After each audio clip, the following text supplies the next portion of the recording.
All right. So, are we live? I'm Are we streaming live? now. Should You be should All know. good. right. All in Yes, we green. are live. I'm Okay. hosted. Cool. I'm hosting the stream. It's Michael's hosting the show. Yeah, I'm hosting the radio side. So yeah, hello, welcome back everyone to the Distant Worlds 3 podcast. Tonight we have a little topic that is called, we decided to call firsts, which is pretty on the nose, I guess. We with us here are Commander Echoic, Commander Golgafunkin, and Commander Hello. Bright. We had another guest lined up, but unfortunately he couldn't make it. But yeah, with me here hosting tonight is DJ Creep, Yo and yo. I am of course Michael. Of course, I'm so prominent. Anyway, so yeah, topic is first. We worked all the technical out all the technical kinks. Sorry for the delay. Usually we are going. Oh god damn it! Yeah, I have to send the actual live messages. Fuck my life. Uh, That might I explain why always we have forget two people in the audience right something. now. Beagle Bar. Yeah, we're talking to a silent audience. No, but they got notifications on YouTube if they're following the channel. And there we go. Everyone got pinged. Now Just saw it. this, Wait as everybody should rolls go. in. Yes. Oh god damn it! I pinged everyone. Oops. Um, doesn't matter. It's the podcast, so Yep, everyone should be somebody's pinged. here. It is, and Yeah. it's the So last one. again, the topic is firsts, with three of our commanders from the expedition joining us. Um, to tell us about their firsts. So, just as what are the first? Yeah, I know Commander Echoic had a special episode with Kenny earlier this year, um, or earlier on the expedition, about yeah, Elite Alright. was your first multiplayer game, if I'm not mistaken, right? Well, not quite. I have played multiplayer games before.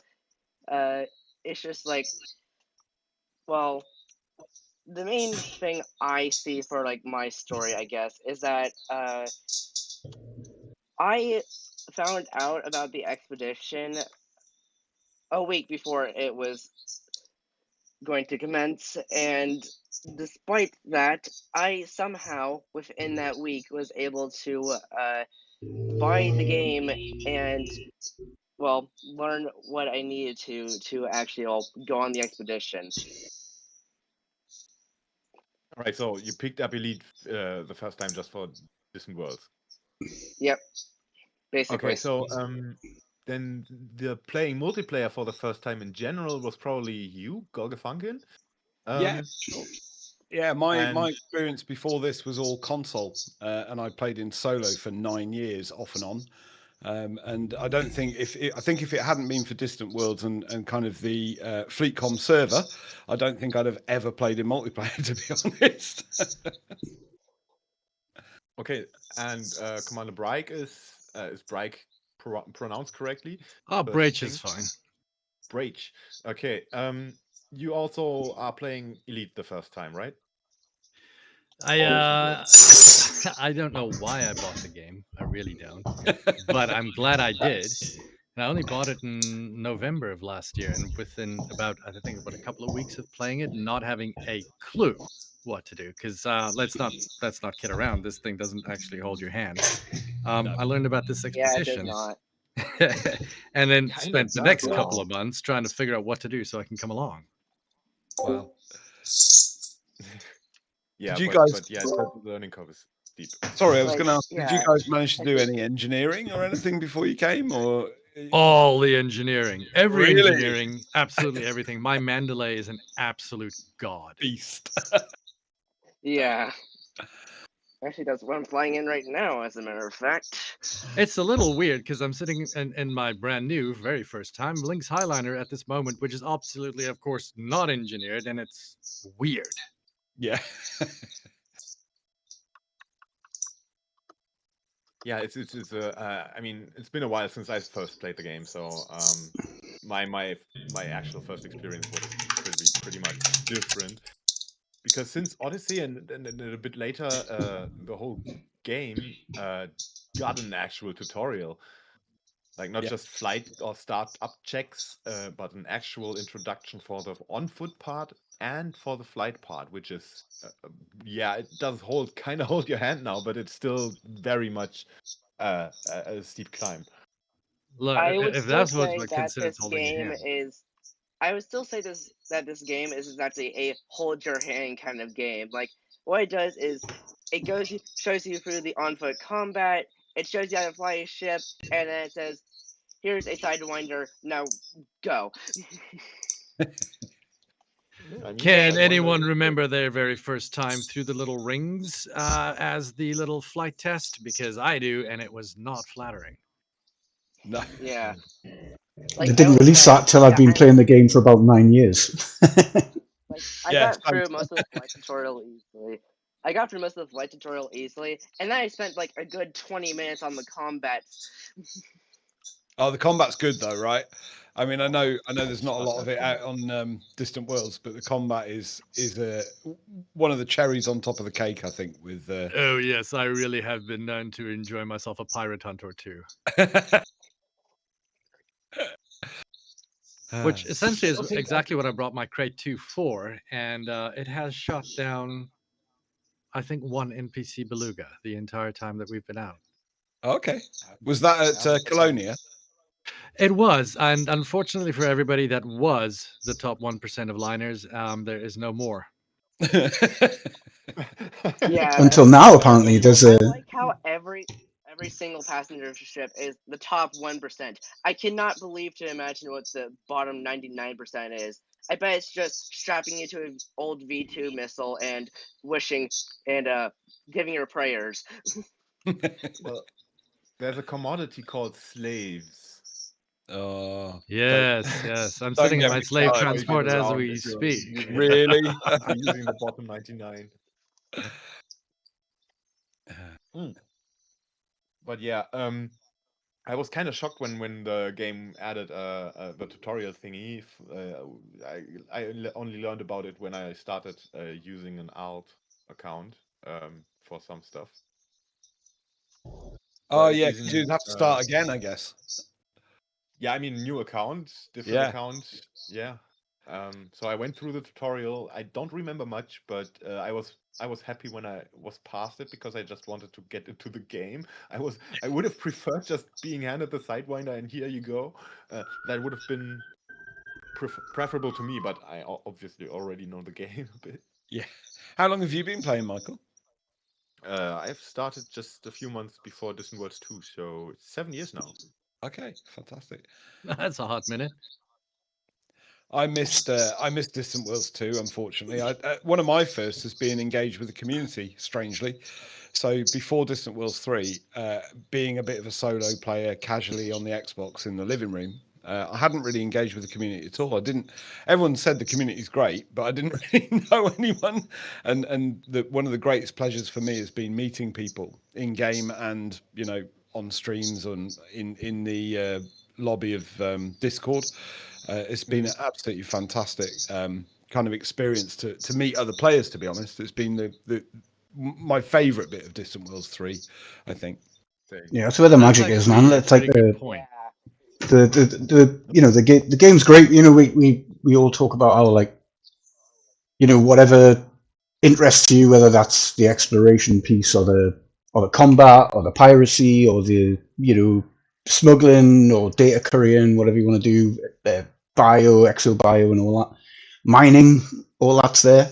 But when you find a community, especially when you find a private group with bloody 15,000 people in it to hang out in, that's really blows the game open, doesn't it? Changes everything. Definitely. I can't cope with the chat though, the text chat. I'm not fast enough. I'm too old.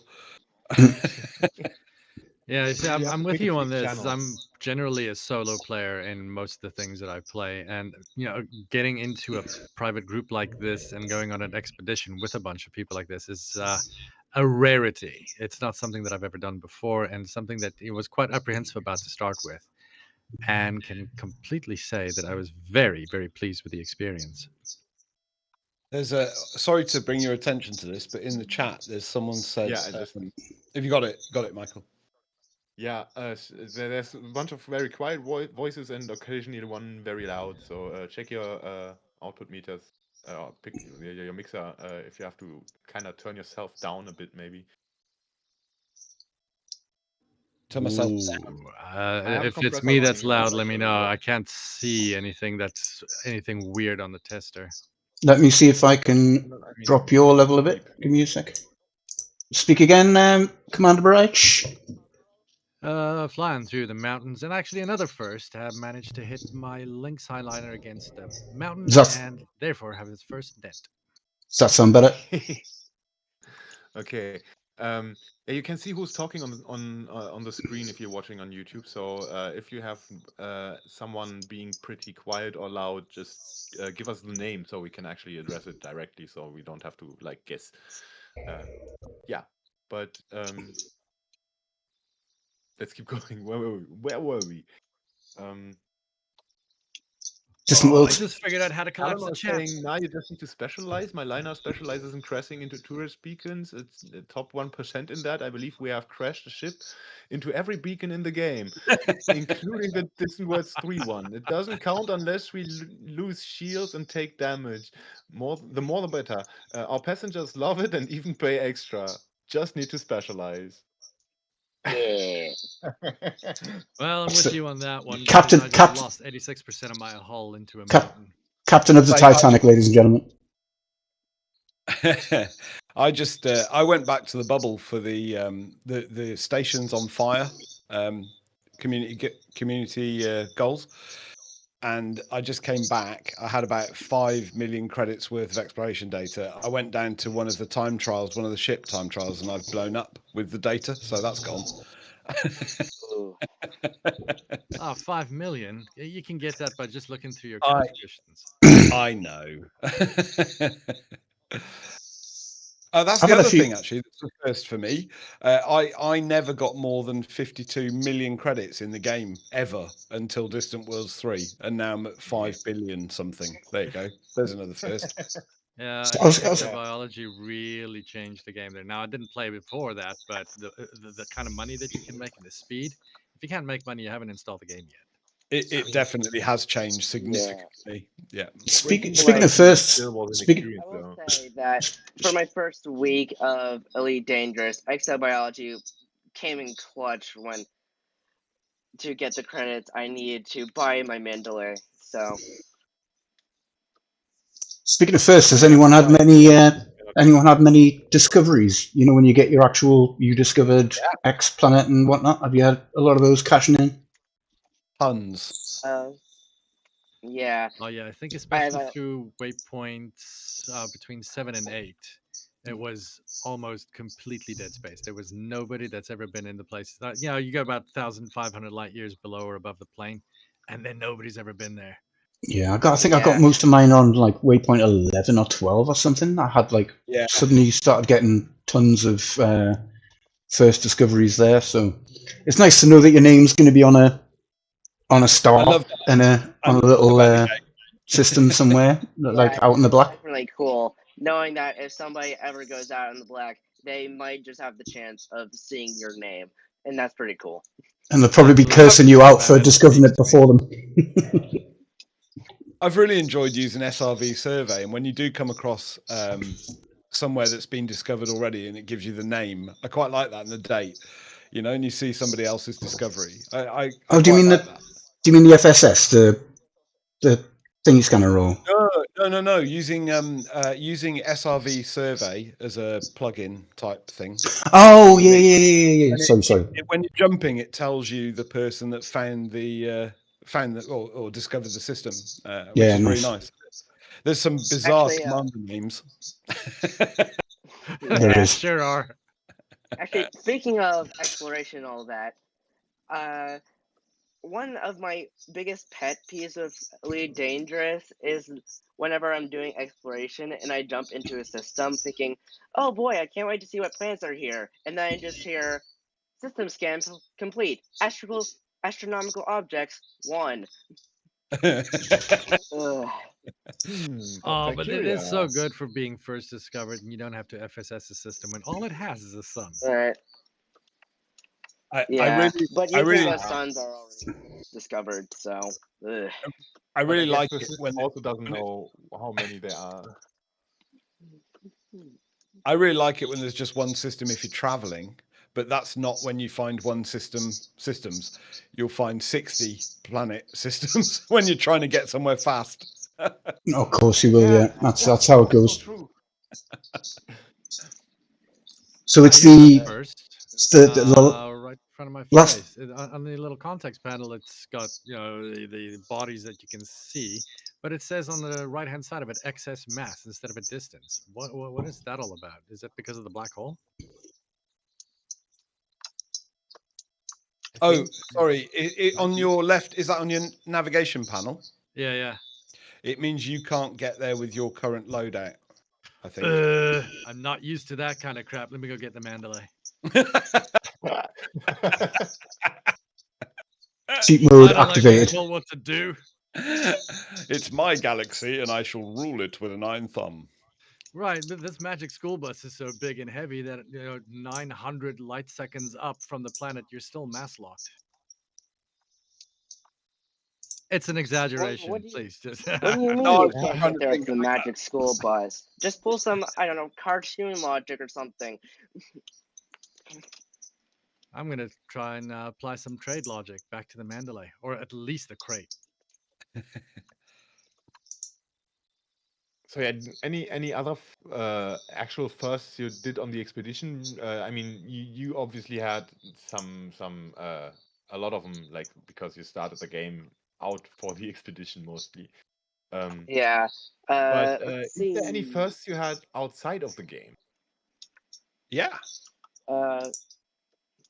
Well, going on a podcast. Yeah, that's a pretty big one right there. Yeah. Actually, about that. Actually, do I want to share that story? Nah. Do you? I mean, I mean, you're teasing it, so it should be interesting already.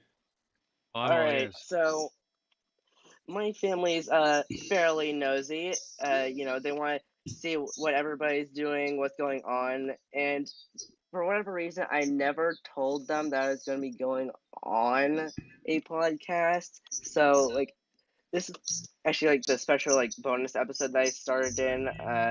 That took place on the second floor of a house, and nobody knew what I was doing in that room for an hour. So when everybody came out, I ended up basically having to experience my own execution because I basically had to tell my whole family what I was doing up there for the past hour. So that was a whole ton of fun. Well, if I was locked in a room for an hour, everybody would know what I'd be doing. You were reading a magazine. Wouldn't be a mystery. You'd be playing Elite, right? Exactly. Yeah. 100%. I You're on it. imagine having to play If I Elite could, Sequence. if I could bring my PC, then yeah. I had You a just first. brought your phone? I had two firsts outside the game. I decided to document my journey on Distant Worlds 3 by doing a regular kind of stream every Saturday night. So that was the first time I'd ever streamed live. I'd never done it ever before. And the other first I had is I finally won one of the screenshot competitions on the Frontier forum, which I was chuffed about. Ooh, congratulations. Very nice. Yeah, I have my. Oh, actually, you've just reminded me. I'm going to put my new ASP paint job on it. I'm in my ASP, and I forgot. I haven't seen it yet because they give you a paint job, don't they, as a prize? Speaking of which, has everyone gotten their Distant Worlds decal? I do. Yes, and I most definitely have. I've got a bit of existential angst about that because I've got this. I'm torn between wanting to see my Distant Worlds 3 decal and also not wanting to repair the paint my Mandalay. Yeah, I get that. Oh, I repair the paint at every opportunity. I don't like the scuffed paint on mine. Like, although I've got one of those chrome jobs, so it just doesn't look good. It doesn't look like if you've got one of those, where it's coloured paint. looks better with it than the sort of the chromatic ones do, definitely. Well, I have the pearlescent green black one on all of my ships, at least where I can have them, because they really look great. Like I'm a sucker for green, so there's that. But yeah, those are great. Iridescent, pearlescent, I don't know what it's Yeah, called, but iridescent. Yeah. yeah, but they're the black green thingy, metal shiny. You know, there's an angle you can look at the ship and it's dark in space, even though it is catching light. In from the other angle, it's like metallic green. I love it.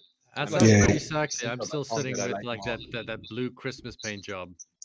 Oh god, the thing is, I really don't like most paint jobs that are available, except for the silver one for the Caspian, which is also very nice. Did you not buy Chrome the one. ones that are on sale at the moment? The Imperial ones, the ones with the gold logo and stuff. You not fancy those? I haven't seen them actually. Hang on, I have to actually look at them. EliteDangerous.com was it? Oh god, how many? Yeah. There's so many Um, paint jobs, isn't there now? Excuse me. The page is always so slow. Always just the Elite Dangerous page. The sale. Where is it? There. Elite Game Store sale. Wait, just Dodec construction rights are 50% off. That's not what I'm looking for. Chips? Paint jobs? They were. I think they were kind of like. They were quite rich colours with like gold emblems and stuff. They were very imperial kind of looking paint jobs. Oh I yeah, don't- they're definitely Imperial. I'm seeing now. The Marquess ones. That's it. Yeah, they actually look good. Yeah. Then one for the Great Phantom. Oh, actually, ooh. We've lost Michael now. Yeah. Michael's gone in down a rabbit hole of shopping. paint I'm jobs. gonna go shopping now. No, I don't even have the Oh, funds don't for worry, it. I feel So. it, man. I have Oh my god, the ADHD, dark so one. Yeah, going down, someone send me some going art, down please. Also Sorry, have ADHD. Also shopping is a dopamine fix. Don't go there. My house is full of crap. So I love going down random rabbit holes on the internet. But yeah, they are looking great. Really, really great. I need them. But 17,000 arcs. I don't have that much. no, me neither. You barely have power, man. Yeah, true. True that. Oh man. Maybe that's the answer right there. You haven't moved yet because of an ARX bug. No, because I have to actually get authorization to do that, and I just got that yesterday. So I'm looking for new apartments now. Things are progressing. Well, that sounds good. That sounds on the up and up. Mm-hmm. Yeah, and I got my PC running. My actually, my portal to the world. Yeah, and all my documents I need for legal stuff and all that kind of stuff. But it's not the first time.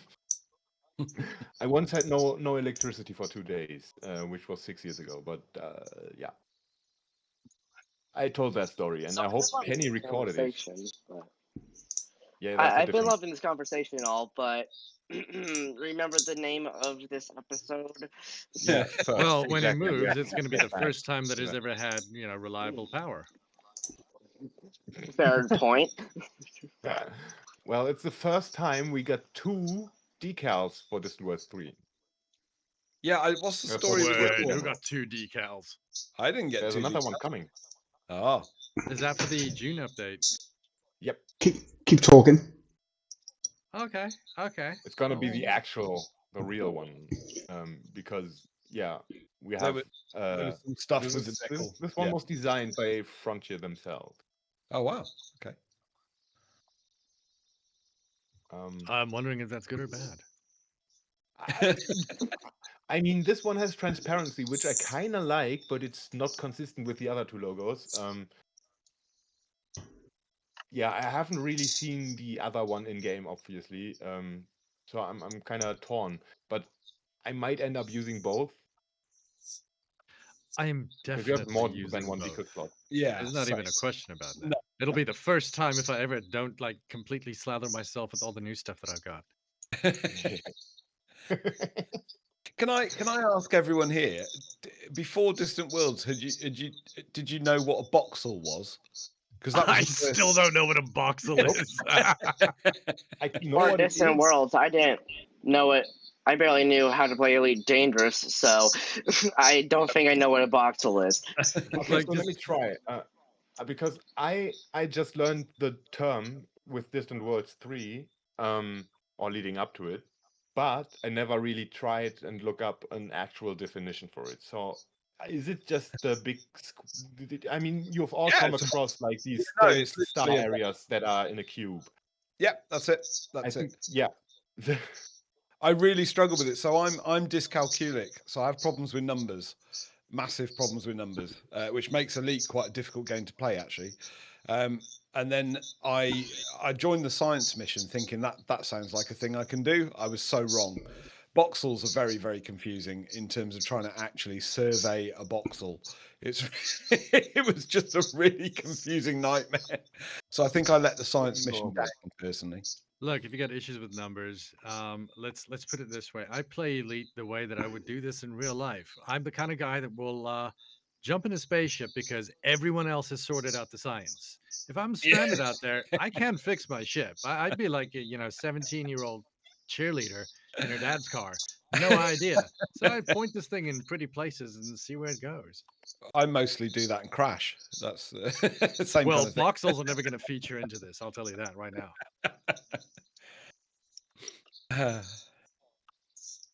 If you can get Lone Star from Spaceballs to understand a voxel, yeah, maybe I'll consider it.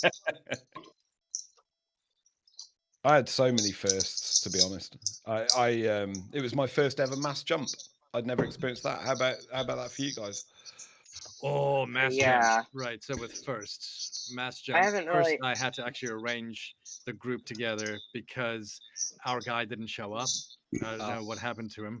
And so I go, but I do want to do this, and nobody knows what to do. So then I had to figure out how to, firstly, invite people, how to actually even do this, how to get them, how to set it. It took us 20 minutes to make me figure out that the team beacon is on and you have to actually turn it off. It's not something that you deploy. It was terrible. But fun. We managed to do the mass jump, and that was my first one. That was on the way out. Wow. So the you black ended up magic organising of your instancing. first mass jump. The When only I mass really want jump to do I something, really, I really want to do it. So your first the mass only jump mass was the jump I first really mass jump. did was the Sorry. first one at the beginning of the expedition. And even then, I was kind of a bit of a loner. I jumped on my own, but man, seeing all the ships come into the starting system, that was cool. And seeing all of them fly towards the carrier, man, that was fun. But at the same time, I really don't want to do that again because instancing sucks. So That is something that we could really hope for a first for when Frontier figures out how to actually make a multiplayer game multiplayer friendly. Yeah. Wonder what's going to happen with Odyssey. That's going to be quite interesting, right? That will be the operations. I'm very Oh, interested operations. to see how Sorry, that not goes. Odyssey. Yeah, operations. I meant. Sorry. So, have you taken part in any of the base camp events? See, I didn't because I didn't realize I didn't quite understand the base camp thing. So I didn't actually go to any of the base camps at all, which I feel really What? bad about. You still got Apart a from the chance this first one. weekend. Yeah, I'm gonna pop down to one. I obviously went to the first one, where we did the mass cruise out of orbit into orbit, and then that. But yeah, no, I didn't really understand that there were events on the base camps. I had It's a taken couple of me until events. now. It helps to read the announcements and everything. Yeah, but busy life as well, and work and Yeah. everything else. I'm in awe of Very people who did Distant Worlds 2 and Distant Worlds 1, where there were no fleet carriers. I'm in awe of those people. Yeah, that's pretty sick. Yeah, Yeah, the I carriers would have were loved first to have done it, but the carriers have been a godsend for people who work. I've got to be honest. I work away, kind of like 4 or 5 days a week sometimes. So I think I hitched a ride on carriers 3 times. And without that, I would have just fallen way behind. Ask Michael. He is way behind right now. Yeah, I'm Where are still you, stuck at Michael? Waypoint 8.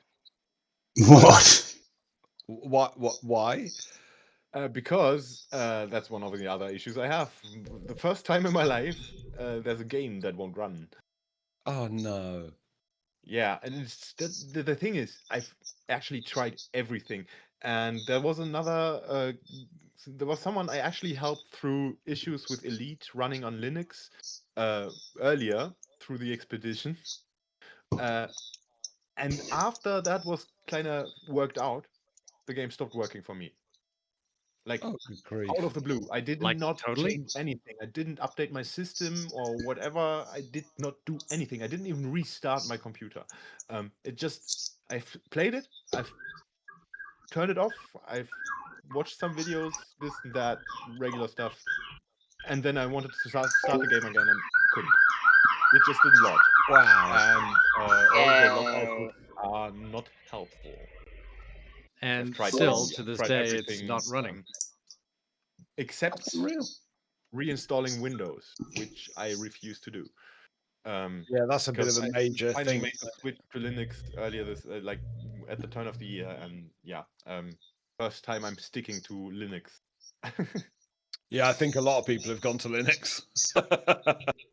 Mm. I was originally planning on going to Linux with my new PC setup that I'm actually using right now. The only reason I didn't is just because I don't want to figure out like all the I just didn't want to figure out all of the problems with like using Oh, Linux actually, too, like just like getting Elite, stuff to work. Elite runs out of the box. You just install Steam, install Elite on a. The thing is, you have to put it on a partition that is actually formatted for Linux, but that's like Straightforward, isn't setup it? thing during installation. But yeah, it just then you just click start and the game runs. That's the problem. There should be no problem with launching Elite on Linux, but apparently something is keeping me, and I've switched distributions. I've nuked everything. I formatted all the drives that are involved in this, and it didn't fix anything. So Wow. yeah, I'm kind of It is stumped pretty at this weird. point. Have you I'm raised a just ticket waiting. with I'm just FDev? occasionally. Yeah, maybe. I'm just occasionally starting the game or trying to start it. And maybe at someday it will just start running again out of the blue Yeah. again. That's what I'm expecting, at least. Have you tried running like Steam OS as a layer or something? Or I mean, I'm thinking of a GPU pass-through VM, but the thing is, with only one GPU, I cannot really do that without shutting down the actual OS or the actual desktop environment of the Right. OS. Okay. Before I can do that. And I'm kind of too lazy to do that because I'm so used to having Discord and the browser open along that with it, and yeah. Now I understand why you were on Discord on your phone. I'm not on my phone actually. No, but Now you my were PC is you on. were you were the other Yeah. day when it crashed. Yeah. I was on my phone when doing Kenny's Discord show. played. Hmm. I'm actually really glad that one of the first that was going to happen wasn't you telling me that we should do this on the phone, because clearly the clients on the PCs won't run, and that I'm too old for. I Yeah. can't do that as a first. Yeah, the thing is, I barely know my way around Discord on the phone, so I couldn't even help you if I wanted to. I barely know my way around Discord. This is a young Yeah. man's game. I find Discord quite confusing, I have to be honest. All right, It's a mess. It's a for the dumpster older, fire. so for Yeah, the like, older especially the guys among us, microphone stuff. Like, have you used IRC in the past? No. Internet relay chat. I am definitely old enough for that. Yeah, and have you used TeamSpeak in the past? Yes. Indeed, I have. Yeah. Okay, so now User joined your and channel. you get Discord. Oh, You see, I remember That's IRC it. with fondness and This is loving IRC with care. voice chat. That is It was Discord. the So best. You know what? We started playing playing around on IRC before voice chat. So we used to record our voices and send each other, MP3s. I mean, that's basically a voice note now on your phone, right? I mean, Exactly. you Exactly. We were are a pioneers, man. trailblazer, Pioneers. man.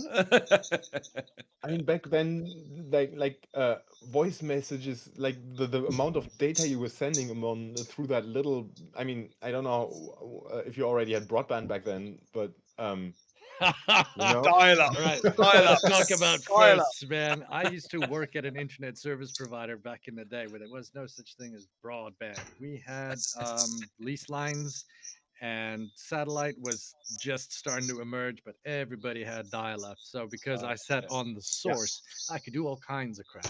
We had ISDN when I really got into gaming, so we had at least we were able to use phone calls and the internet in parallel without having to disconnect one or the other, which was When good. you spend several hours on a paid phone line downloading a picture and your mother picks up the phone to call somebody, it is a different kind of anger. Oh yes, very A much so. picture. A very specific picture. It was Sandra Yeah, Bullock, yeah. if I remember right. Oh, good. I always That was a late first, an early first, not late. I always think Long the ago. internet, Ancient internet's a history. bit like the school library, in as much as it's got a wealth of information that is, incredible about everything from natural history to science to everything. But what you really go and look at is pictures of naked women. Dude, if you've ever seen, look, people talk about the dark web and this is bad and that's that. You have not seen the underbelly of the internet until you were in the early 90s downloading news groups overnight and the crap Oh that yes. you came up to your computer to the next day. It was unreal. I don't remember that. I wasn't doing that. All right. No. Just to get A us a friend told me. bit back on topic. There was a question in YouTube chat from someone called Gelfrezi, which I really like, which is Good like name. Indian curry for those who Oh, don't I'm know. fond of a good gel phrasing. Yeah, I love it. A question: what will people do when Distant World 3 ends? Which will also be a first for you The guys. first thing I'll be doing is picking up the new Kestrel and engineering the living fuck out of it and taking it for a spin. Actually, I've been saving the maps that Zoria's been putting up in the announcements. So first thing I'm doing is getting all the ships that you can buy in credits down, including my own fleet carrier, and I'm going back out onto Wow. the Distant Worlds route to go and see the stuff that I missed when I was on vacation. Cool. Nice. So what I'm planning on doing, I said a bit of this back in my bonus episode, but I do want to mainly get the soul permit. Oh, I got that No, just before we left on the expedition, like days before we left. Getting that one Also- was a bit of a work. also similar to somebody else. I am also planning on buying my own fleet carrier and going back out into the black. Not going on Distant Worlds on the Distant Worlds free trail, but just going out and seeing what else I can discover. And maybe going to Colonia again, this time, solo, but and there has been something else that isn't like exactly related to being in game. Shoot. One other thing before I say that, I do want to go back to some of the stations I visited when I was first starting out in that first week. Just trip down memory lane, stuff like that. But anyway, as I just said, there is something that I want to do, a special little project. Thinking that maybe I could perhaps write a little book about my adventures. Cool. Oh, right on. That'd be cool. A little book, yeah. People are actually publishing stuff on Inara like that, like logbooks, and they are sometimes very, very interesting. If you actually want to write a piece that, we could also have Okolai or someone of our volunteer voice actors read it out for for the letters from the front in Distant Radio. Just so you know, we do that. Interesting. Mm-hmm. That would be very cool. Yeah, I mean, why? if you have heard those, they are amazing. They are fantastic. I've weirdly, so Commander Jalfreezy there is also a first for me in a strange way. So I said that I started streaming live, and Commander Jalfreezy has been on every single stream and watched every single stream, and we've become friends. I think, I hope. And Commander Jalfreezy is doing quite a lot of colonization, and when Distant Worlds 3 ends for me, I plan on kind of teaming up with Commander Jalfreezy, and I'm hoping he's going to show me a bit about colonization because I've never done it. One of the firsts for me about Distant Worlds is I've realised how much of the game I haven't played in a strange Yeah, way. 100%. Yeah. So I've got so many things I want to do. I'll give you another first, but it's a very unpopular one. You might shout at me, Michael. There was one, I think Waypoint 3 maybe. There was quite a lot of talk about gankers and the ships that were out there in the Discord, the Fleetcorn Discord. And on a stream, I decided I would go into open play and see how long I would last. I lasted 1 minute and 30 seconds. I think I remember that. Oh, have you seen it? 1 minute and 5 seconds, sorry. And the guy that kind of shot me down sent me a friend request, and we ended up as good friends as well. He came onto my stream, and a couple of guys, a gentleman called Brother Sabatius as well, came onto that stream. He streams all the time on Twitch. He's a Frontier partner, all those kind of things. And I was fascinated by their experience in open play. I've never played in open play. I think I probably played in it once when I started playing the game, got blown up, and then just thought, no, that's not for me.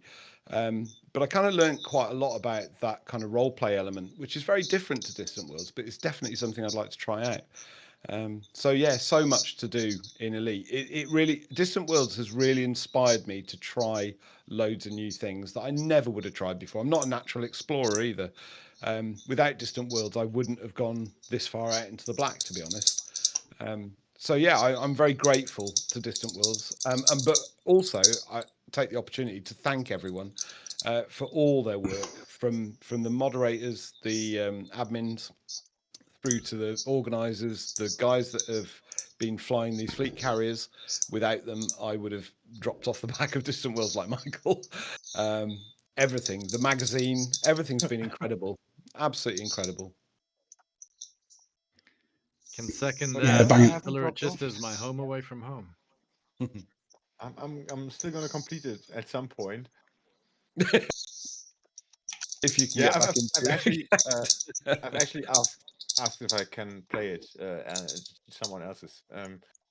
But yeah, I'm not sure that's gonna happen before the deadline closes. So I'm so I've sorry, actually Michael. first time I actually filled out the form for the decal. Oh no! Oh no! Yeah, Oh, Michael, I'm so sorry. it's fine. Man, I would can carry still you out there if you complete the could just route, get logged visit in. I can still do it at some point and still enjoy the route. And my idea is going back to Sagittarius A anyway afterwards, because that's kind of my home away from home. Is Explorer's Anchorage. Did anyone go back for any of the community goals that were in the bubble while you were on Distant Worlds 3? I didn't. Just a time thing, but I would have really liked to do this last one here with the evacuations. I've got a 40 light year jump range, so going back to the bubble, like just to partake in a short activity, would be jokes. A what jump range have you got there? Come on, DJ Creep? 40. 40. 40. Yeah, that's correct. Yes. What are you 14. flying? Corsair. 14. Sidewinder. No, It says now 424. 40. Yeah. What are you flying in?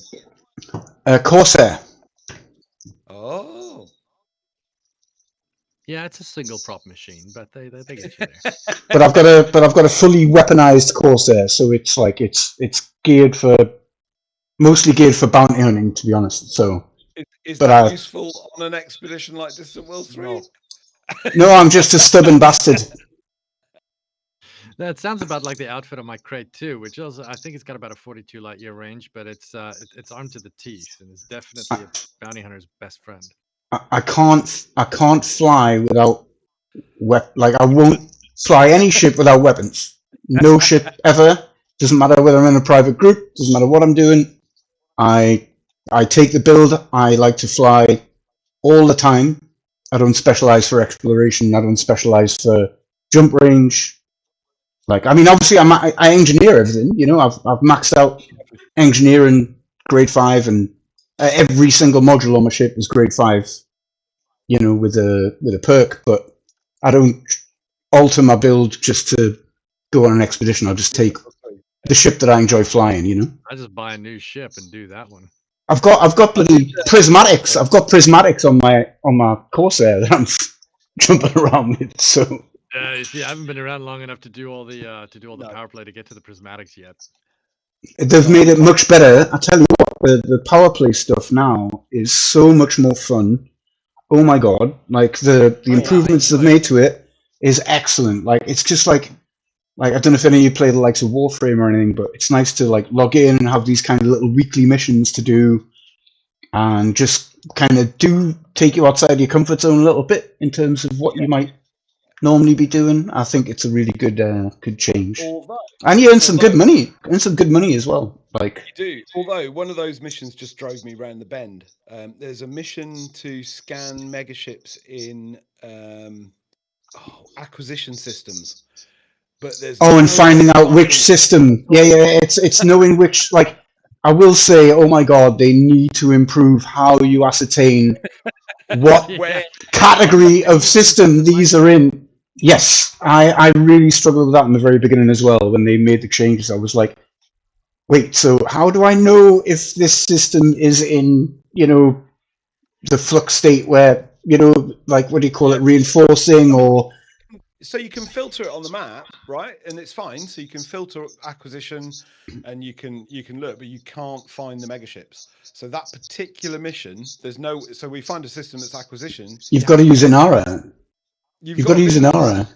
No, Inara doesn't show you. It does. You can look them up on Inara. You can.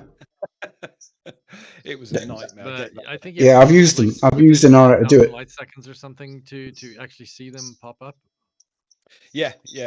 So I used Inara. I tried it at DJ Creep. I did try Inara. Inara will show you where the megaships are, but you can't. I don't think you can filter the acquisition system specifically and the megaship. So you have to look at the megaships, then go back to the galaxy map and look for the acquisition systems, and then try and identify where they are. Yeah, you've got to like marry them up, right? So you look up which systems are in acquisition state, then you look on Inara and just double check that. Yeah, it's not easy. It wasn't fun. It wasn't fun gameplay. I gave up. Yeah. But you're right. I think the nice thing about those power play missions now, those 5 missions that you get every week.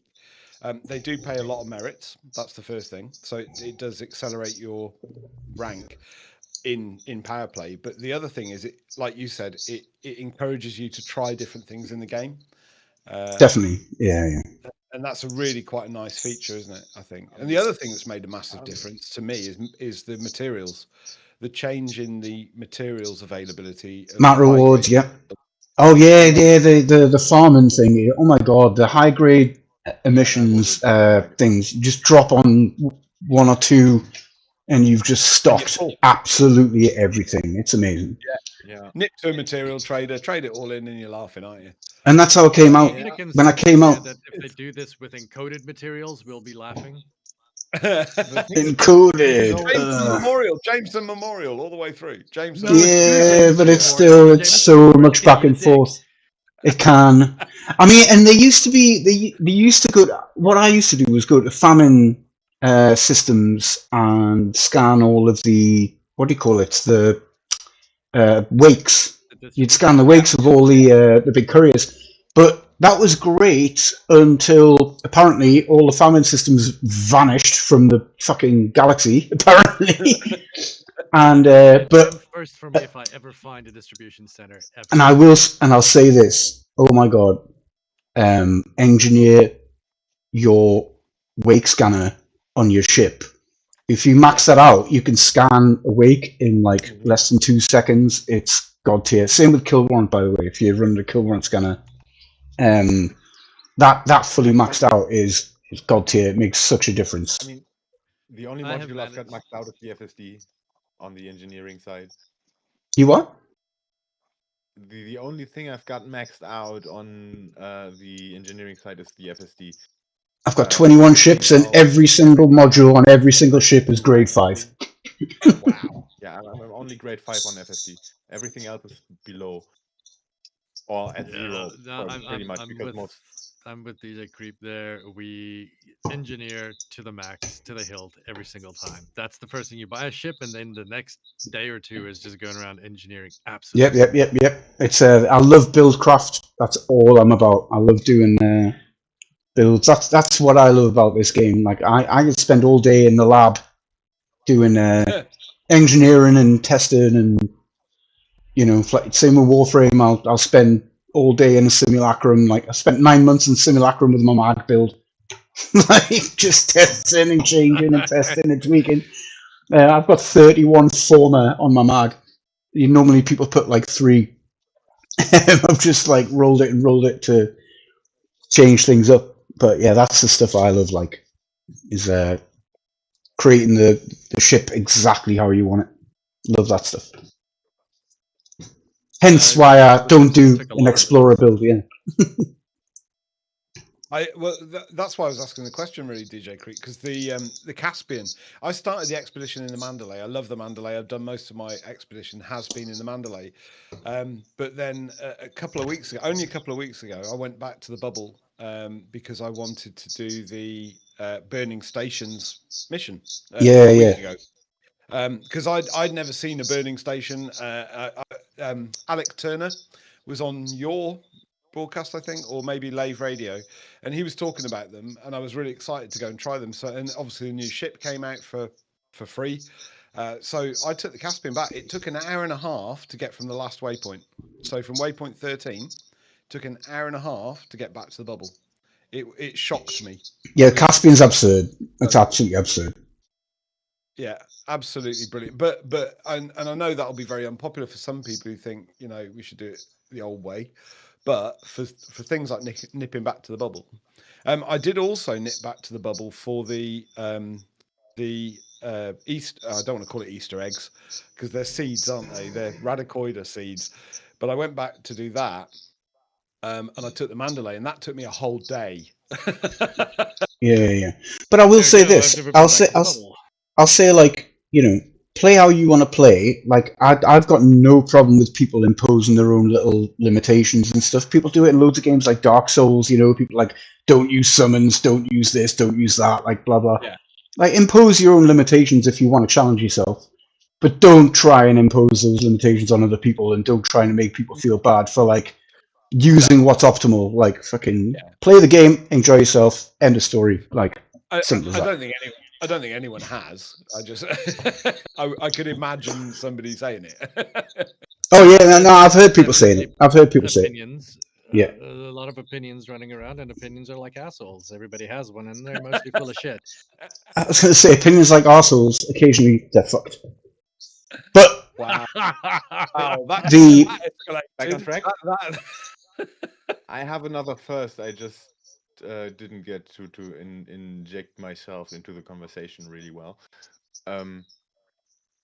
I still have a first to come, actually, which I'm not sure Beg your pardon? I'm ever gonna achieve it. Is actually destroying a ship. Oh, shooting one down. Like somebody else's ship or an NPC ship? Anything? Yeah, somebody else's. Not. I have destroyed enough of my own. But yeah, I haven't won any kind of combat yet. Whatever. Except in CQC, but that doesn't count, kind of. Well, do you mean PvP? Yeah, not do you mean PvP, even PvE? Really? Oh, what? Wow. Yeah. Corrupted beacons. That's what you want. Because it sucks, and I don't have a HOTAS. You don't need a HOTAS. I'm playing on a game controller. I'm playing on a. Mate. The actual ludicrous PvP players play on mouse and keyboard. They don't play on a fucking HOTAS. They play on a mouse and keyboard. I would be using mouse and keyboard if the controls, if there was a control layout like in Freelancer. Some of you guys. But you set the controls. I was going to say you can map your own controls, surely. Yeah, but You you cannot can. use the kind of aiming for the gimbal gun. You don't gimbal your weapons in PvP. Like in Freelancer. Yeah, but I have to kind of aim at the ship I'm shooting at. Just sort of like keep your nose more or less in the same direction that they are. You'll be Yeah. fine. Did Come you on, guys- there. Compromise did you guys play- beacons all day. It's great. Did you guys play Freelancer? I know it. I didn't play it. It has a very unique combat system, and you are meant to play that with keyboard and mouse because your cursor is where your guns are shooting, and at the same time, it is where your ship is pitching and yawing. So That's you the can same do with pitching, yawing Elite. while aiming with a mouse, and then you do the rotation and the rolling and stuff with keyboard. Yeah, you can do that with Elite. That's exactly the same with Yeah. Elite. That's the way the I've default system is set tried. up. The thing is, you don't see the cursor. Even if it is possible, you cannot display the cursor on screen, which I kind of need to aim. Well, You- I use gimbal. You're wrong. You're Uh, wrong. it's- You're it's categorically a wrong. circle. You literally can't see your cursor on screen. Like, what? Yeah, 100%. There's a circle right in front of you, and if you're gimbaled, it actually moves around to try and show you where the Yeah, path is. it's like a little arrow Yes, that points but left and right. And, I am talking about manual aiming for the gimbal, and you don't No. have that. No. well, that's cheating. You're talking about, you want to be like playing Why? Osu or I something. mean, the way Like, you try can't do playing that. Freelancer. The way I to think do it, it's then, free Michael, by the way now. to do it is have fixed weapons. Just like Freelancer isn't a sim. you're manually aiming it. No, I mean, Freelancer isn't a sim though. It's an arcade it doesn't game, isn't make it? sense if you haven't played Freelancer. You have to try to play that game with keyboard and mouse because it doesn't even have controller support, because it shouldn't even have controller support. Try that and then come back to me about the aiming system, because No, that's no, what no. I'm. So here's what I'm going to Elite say, doesn't have because that. it's a first for you. You definitely have to do this first. A, first thing, Mhm. learn the controls. B, shoot down a ship. And then you'll get addicted to it, and you'll shoot down every ship. Yeah. I have another first that's related to this. So on Distant Worlds 3, my other first is Flight Assist Off. I've been flying Flight Assist Off consistently. I've been trying to while now. learn that so bad. Yeah, and I have to say, Michael, if you want to experience Elite in its fullest, Flight Assist Off is probably the way to do it. It's been a really Yeah. enlightening and fantastic experience. Yeah, I'm I've getting been mostly warming fine. up with that.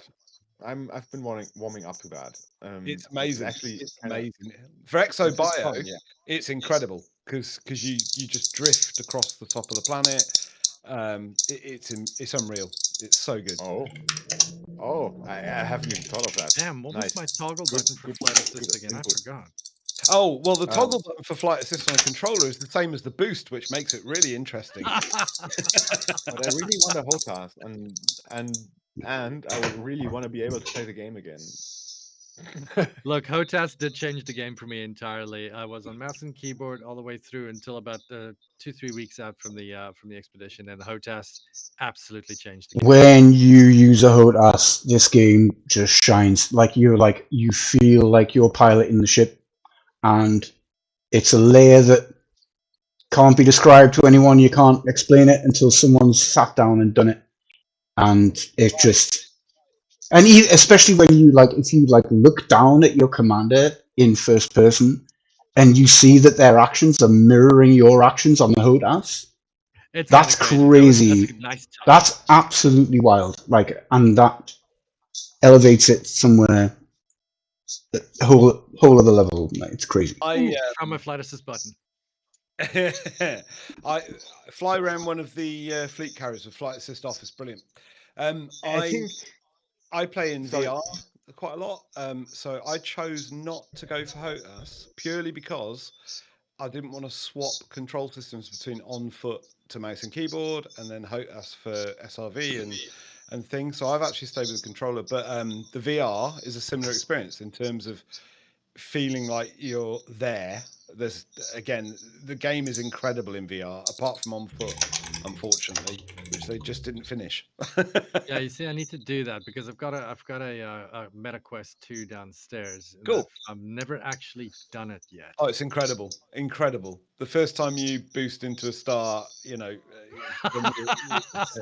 from your jump, it's mind blowing. The fleet carriers, another first actually. I'd never been on a fleet carrier. I'd never been on a jump on a fleet carrier. I'd never landed on a fleet carrier. I don't think even before Distant Worlds. But flying around the fleet carriers with flight assist off in VR is just mind blowing. Absolutely incredible. You see, I think Zoria's gonna shit herself because I'm around her carrier at the moment with my flight assist off, and I'm not good at this. That's Chista, right? Is it? Yeah. Yeah. I'm not exactly sure what to say because I just feel like I'm going to interrupt people. And to like, my entire time playing Distant Worlds Free and Elite Dangerous, it has only been first. Like, first time going to Colonia, first time doing biology, first discovery, first football. My first All elite that has been ranking. first. Yeah, my first Did you elite buy some ranking. Quentin Yeah. Colonia? And my first time at Colonia. So weirdly, even though I've been playing the game for 9 years, I'd never been to Colonia. I'd never got elite rank in anything. I'm now elite Really? exploration. Yeah. Nice. Elite Explo, Elite Exobio, and I'm so proud of myself. But I was nice. also aware of the fact that you couldn't really avoid it if you played it during the I'm expedition. really only exploration elite, and not even elite 1 or 2 because I haven't really gotten around to explore much. I was planning to do that after Waypoint 8, which didn't work out as planned. But plans are there to not work out. But that's why you don't make plans. Just wing it. Yeah, that's the thing. You see, is now that whole thing should teach you: don't wait, don't hesitate, go down and shoot Don't make somebody. plans. Don't make plans. Don't even think about making plans. If you get logged in, Michael, I will fly over If to you make and shoot plans, me. you get Distant World 3.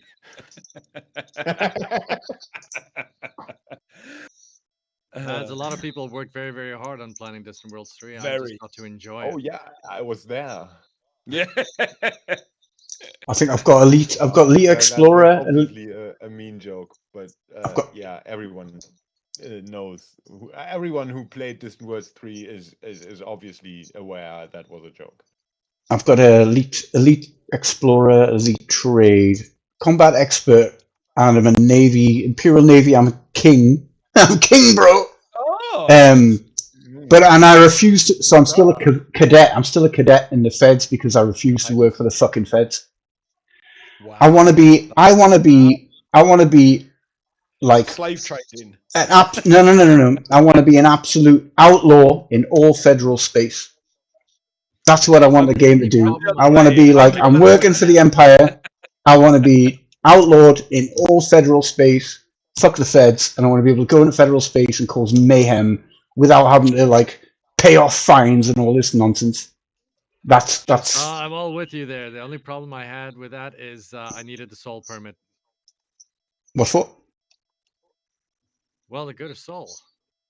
Just because going to Earth is cool. You cannot really go to Earth. I live on Earth. I don't need to go to Earth in my video game. In Fed space now. I live here. I was going to say you'll have the permit now because you've made elite rank, right? Yeah. Oh well, it's not elite rank. It's midshipman or something like that in the Federal Navy. But as soon as you have that, I mean, I can be an asshole in federal space now, and they're not going to take my permit away. Yeah, once you got it, you keep it. Yeah, so I'm with you, dude. Kinda unfair, to be fair. See, I'm Federation through and through. Me, I'm your natural enemy. Yeah, and that's cool. I know the powers are there. I know the powers are there to try and emulate that sort of thing. But I really think Imperial, Federal, and Alliance should be like, in a Cold War with each other in a meaningful way, and I think that would be absolutely class. Like, I love that. I'm pretty good with just milking them for all the benefits that I can get from them, and then fuck the entire government. I don't care what crown you wear. Well, I don't get any benefits from Federal. I don't want to dock at a station and hear that accent. That's fair. That is fair. Don't want to hear it. I want to hear a Scouse accent or a fucking or a, you know, or an Asian accent. Like, Shups. welcome, Commander. Welcome, Commander. Or a Yorkshire accent, which we quite often get. We get that Bolton accent, you know, from like West Yorkshire. Like, I like that accent. Welcome, Commander. Pleasure to have you. And that's what I want.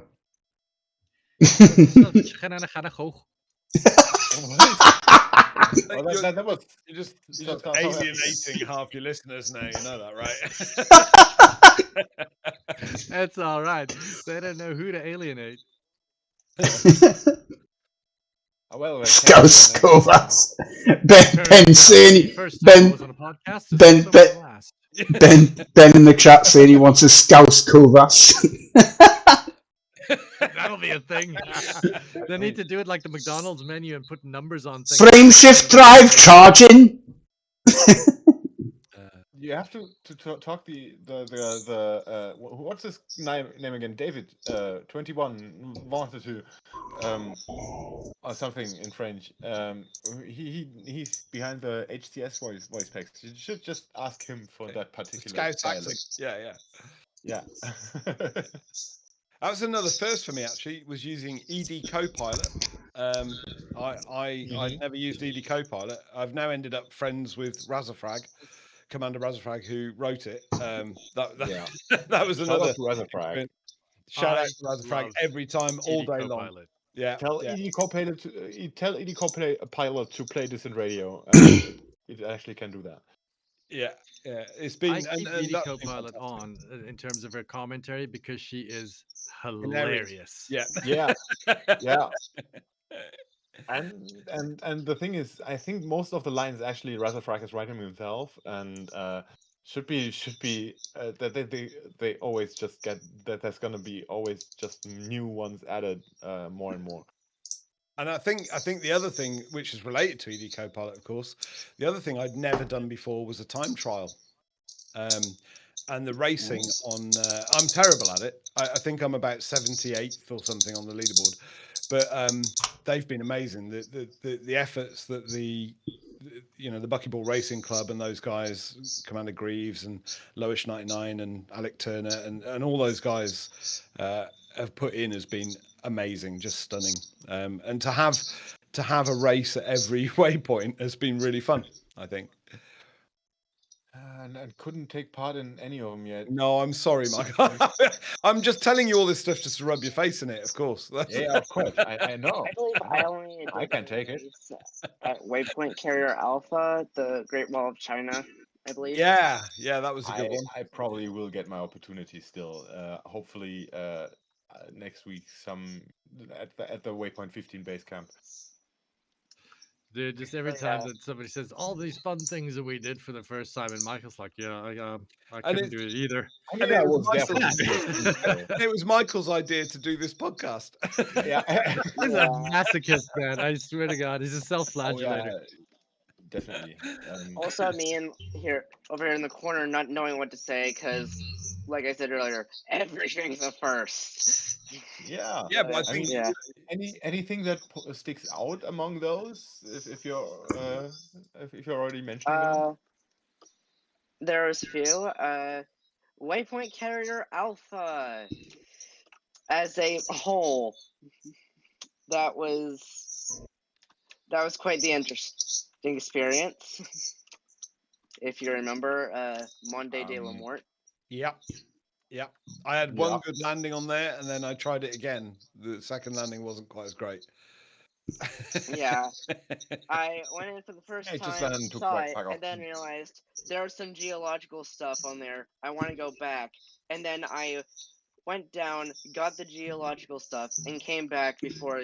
Well, the planet went too close to the white dwarf. Yeah. So you see that Monde de la Mort was it's a great example of what this game does. Yeah. There's no real consequences to anything, right? I mean, black holes are scary, but not a single one has ever killed anyone. but it still makes you You pucker have- your ass when you run Mhm. Yeah. into a neutron star that is going absolutely nuts across your screen, or you didn't see the Particularly- black hole and suddenly you're Yeah. inside the lensing effect. This game gets you to shit yourself, regardless of the fact that there's no actual consequence. Especially in VR. Yeah, yeah. See, now you're Actually, making yeah, me I need to do remember- that now. I Yeah, you remember have to reading play it in old VR. It's Reddit. wild.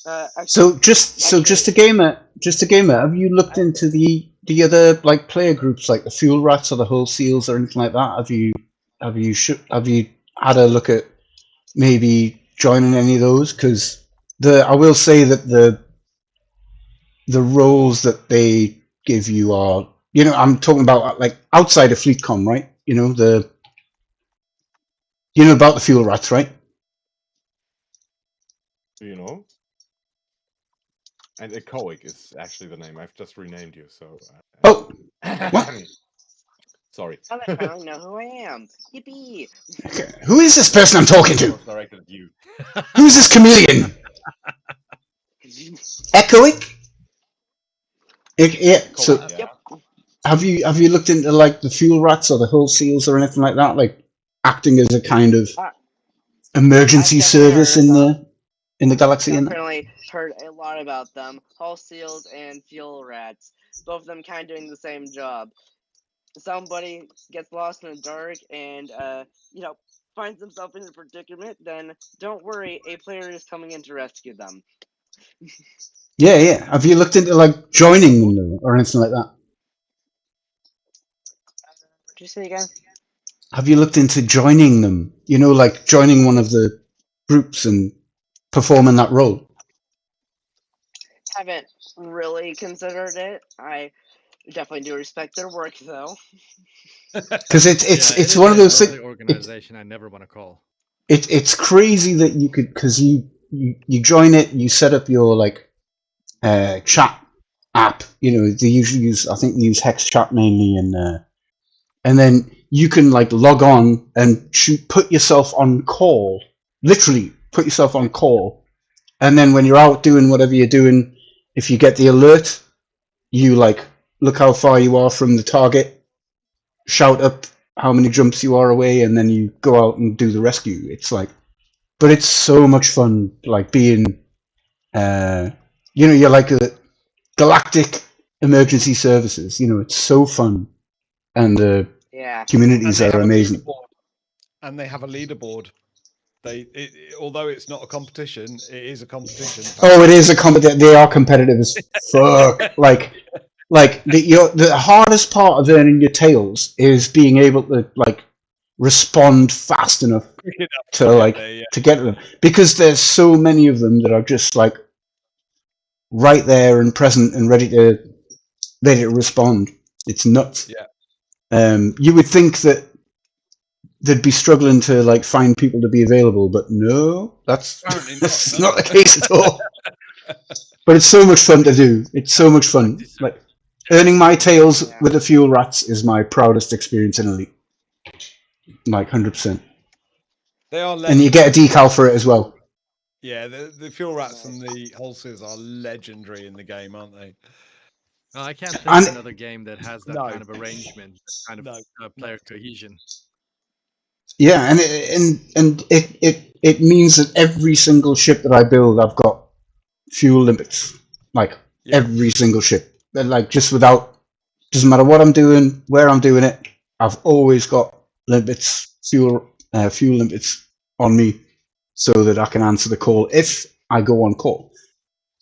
Right, see, that's your self-limitation right there, is that you have to min-max a build with fuel limpets attached. Max minute build. Yeah. Don't know what that means. Where are you, Commander Brach? Where are you in the galaxy now? Because I flew over to Chester and I can't find you. And I shot I'm you. literally sitting inside of her right now. I can come back up. I thought you were outside playing.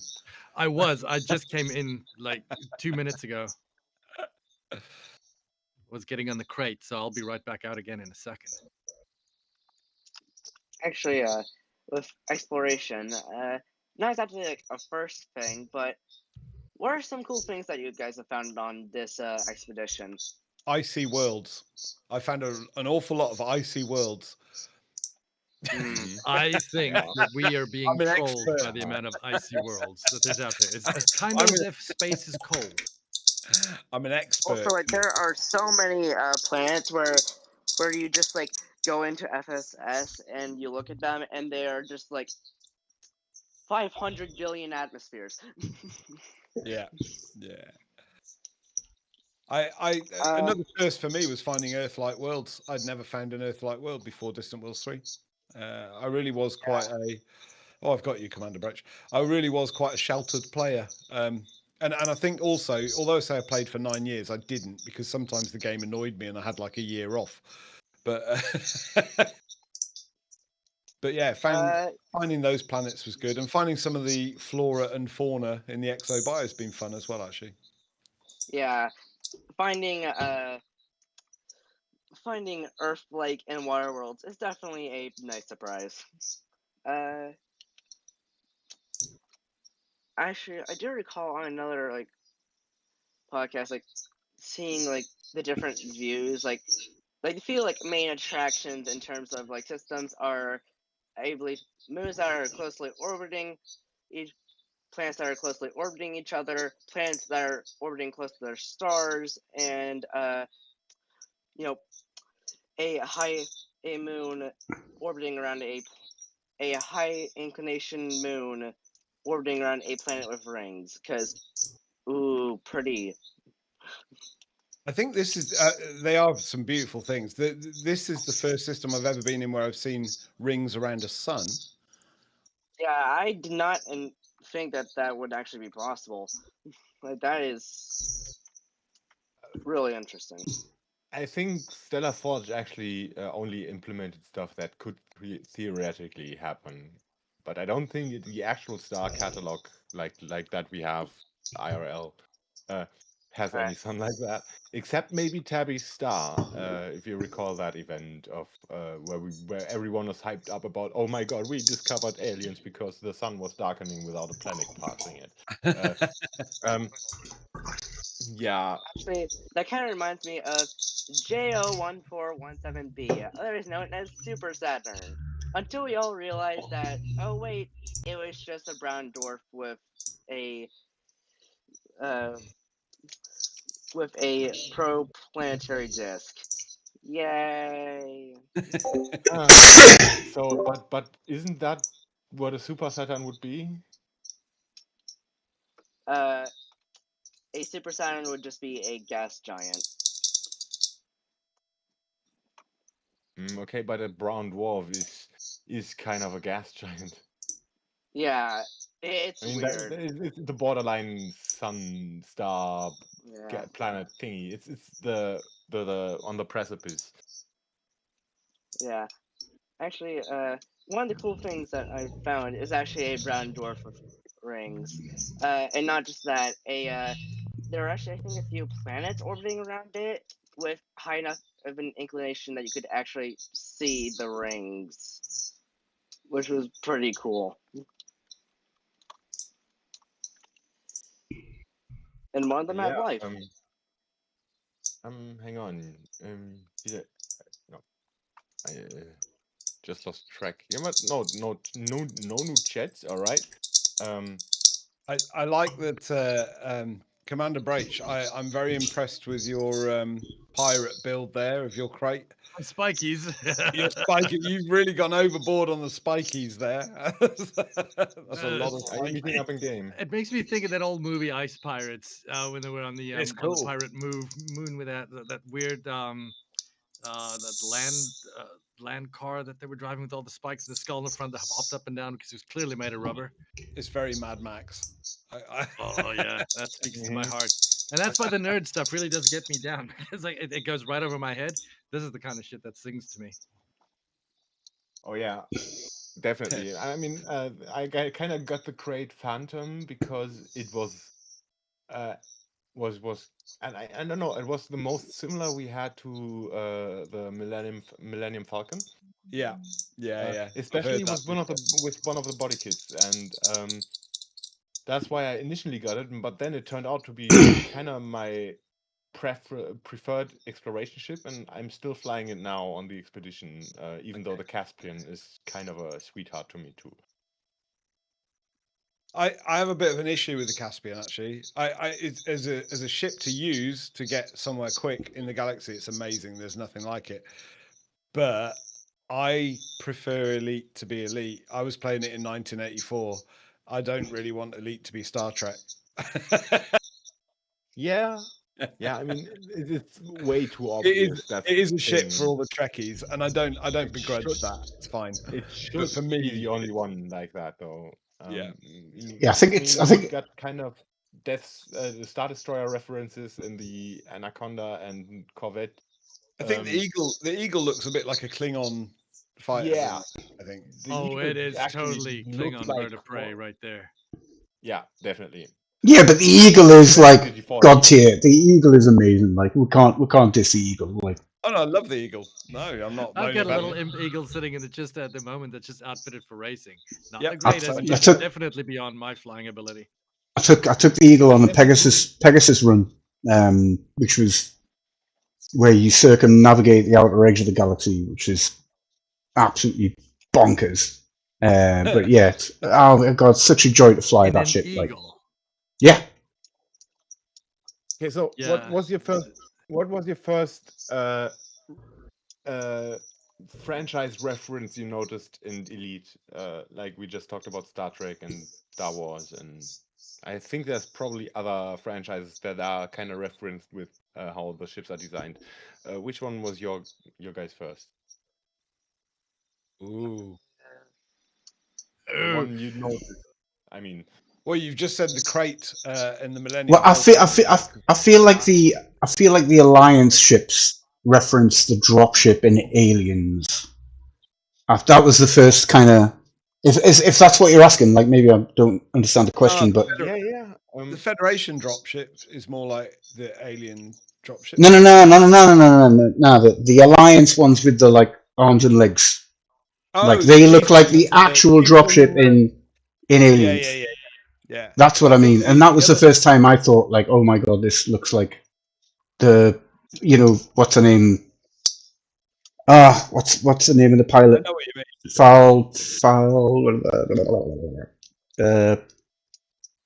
Jesus Christ, what's the name of the pilot? And Aliens. No idea. Do you want me to Google it? Are you getting stressed? I'm doing it. I want to know it now. Pharaoh pilots it, and It's not the that's most memorable name, is it? Really, what do you mean? compared They to look the like other Mr. Jafar. characters. Yeah, but she's a badass.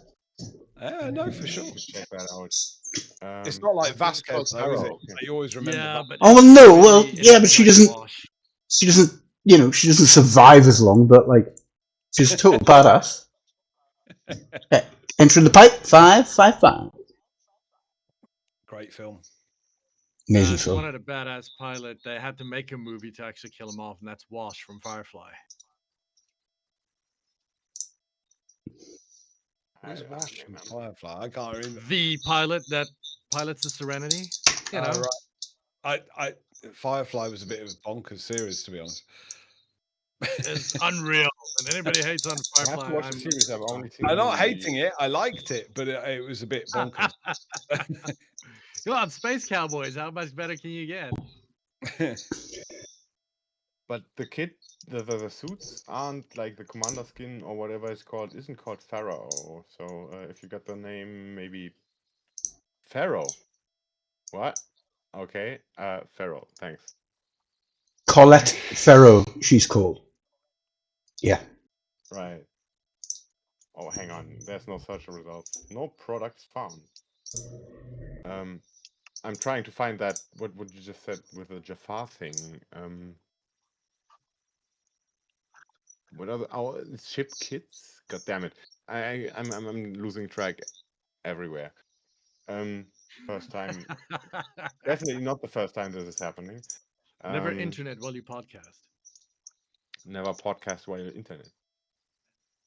Yeah, I had a But I'm bad experience. podcasting my internet. I had a bad experience with that tonight. I did the stream and I tried to do the race on the stream, and that's why I crashed. Yeah, And possibly I'm That's just why doing, you crashed. and I doing was the trying to radio do it in the flight assist off, to be fair. It just sounds like a very plausible reason why you could say that you crashed. Well, no, it's on the stream. Like it's on YouTube. You can go watch it. It's real. like the ship crashed or the game crashed. No, I crashed the ship. The ship was doing very well on its own, but I gave it some physical input that caused it to crash. The ship was all right. Yeah, it was fun. All right. I think that describes 100% of my contact with immovable objects. That's why it's called Elite Dangerous. It's not because it's particularly dangerous. It's just because people cock it up.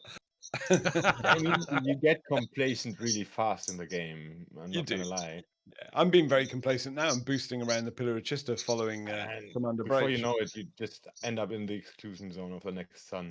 But I mean, the hyperspace dethrottle feature has taken care of that, and kind of, well, I kind of want that to be gone again, because I kind of want to end up. I kind of want to have to throttle down in which space, so I don't crash into the sun, and Well, I you can want just turn people it- to be just able turn to it forget off. that. We'll just Yeah, you turn it off. can you? Yeah, Oh yeah. yeah, you Yeah, absolutely can in your modules. number 4 panel. Creep, we can see your screen bleeding through because you're using a tab in that browser window. It's doing what now? Never mind, it's already gone again. So there's an option for that to turn that off again. Where's that? In the right-hand panel. So you go to your where it says ship, and then functions, and then go down to there's like a little thing that looks like a old BBC Model B ARM chip, and the flight assist. All your assists are there. You can turn them off. Oh, I got okay. that BBC B micro reference. Yeah. I'm old school. I played Elite in 1984. Same. In fact, my sister has the BBC. So my sister that lives down, I think the one that lives in London's got the Beeb still, with the original copy of Elite. I haven't played it since, but Yeah, I couldn't figure shit out of it. I couldn't do anything on it. I remember like spawning outside Coriolis and failing to dock 5,000 times. docking was a little bit and difficult. then I remember figuring out how to do a missile lock on the Coriolis and firing that off. And finding out what happened when you did that. And honestly, I didn't get much further than that. It wasn't until Frontier Elite 2 on the Amiga that I really got into it.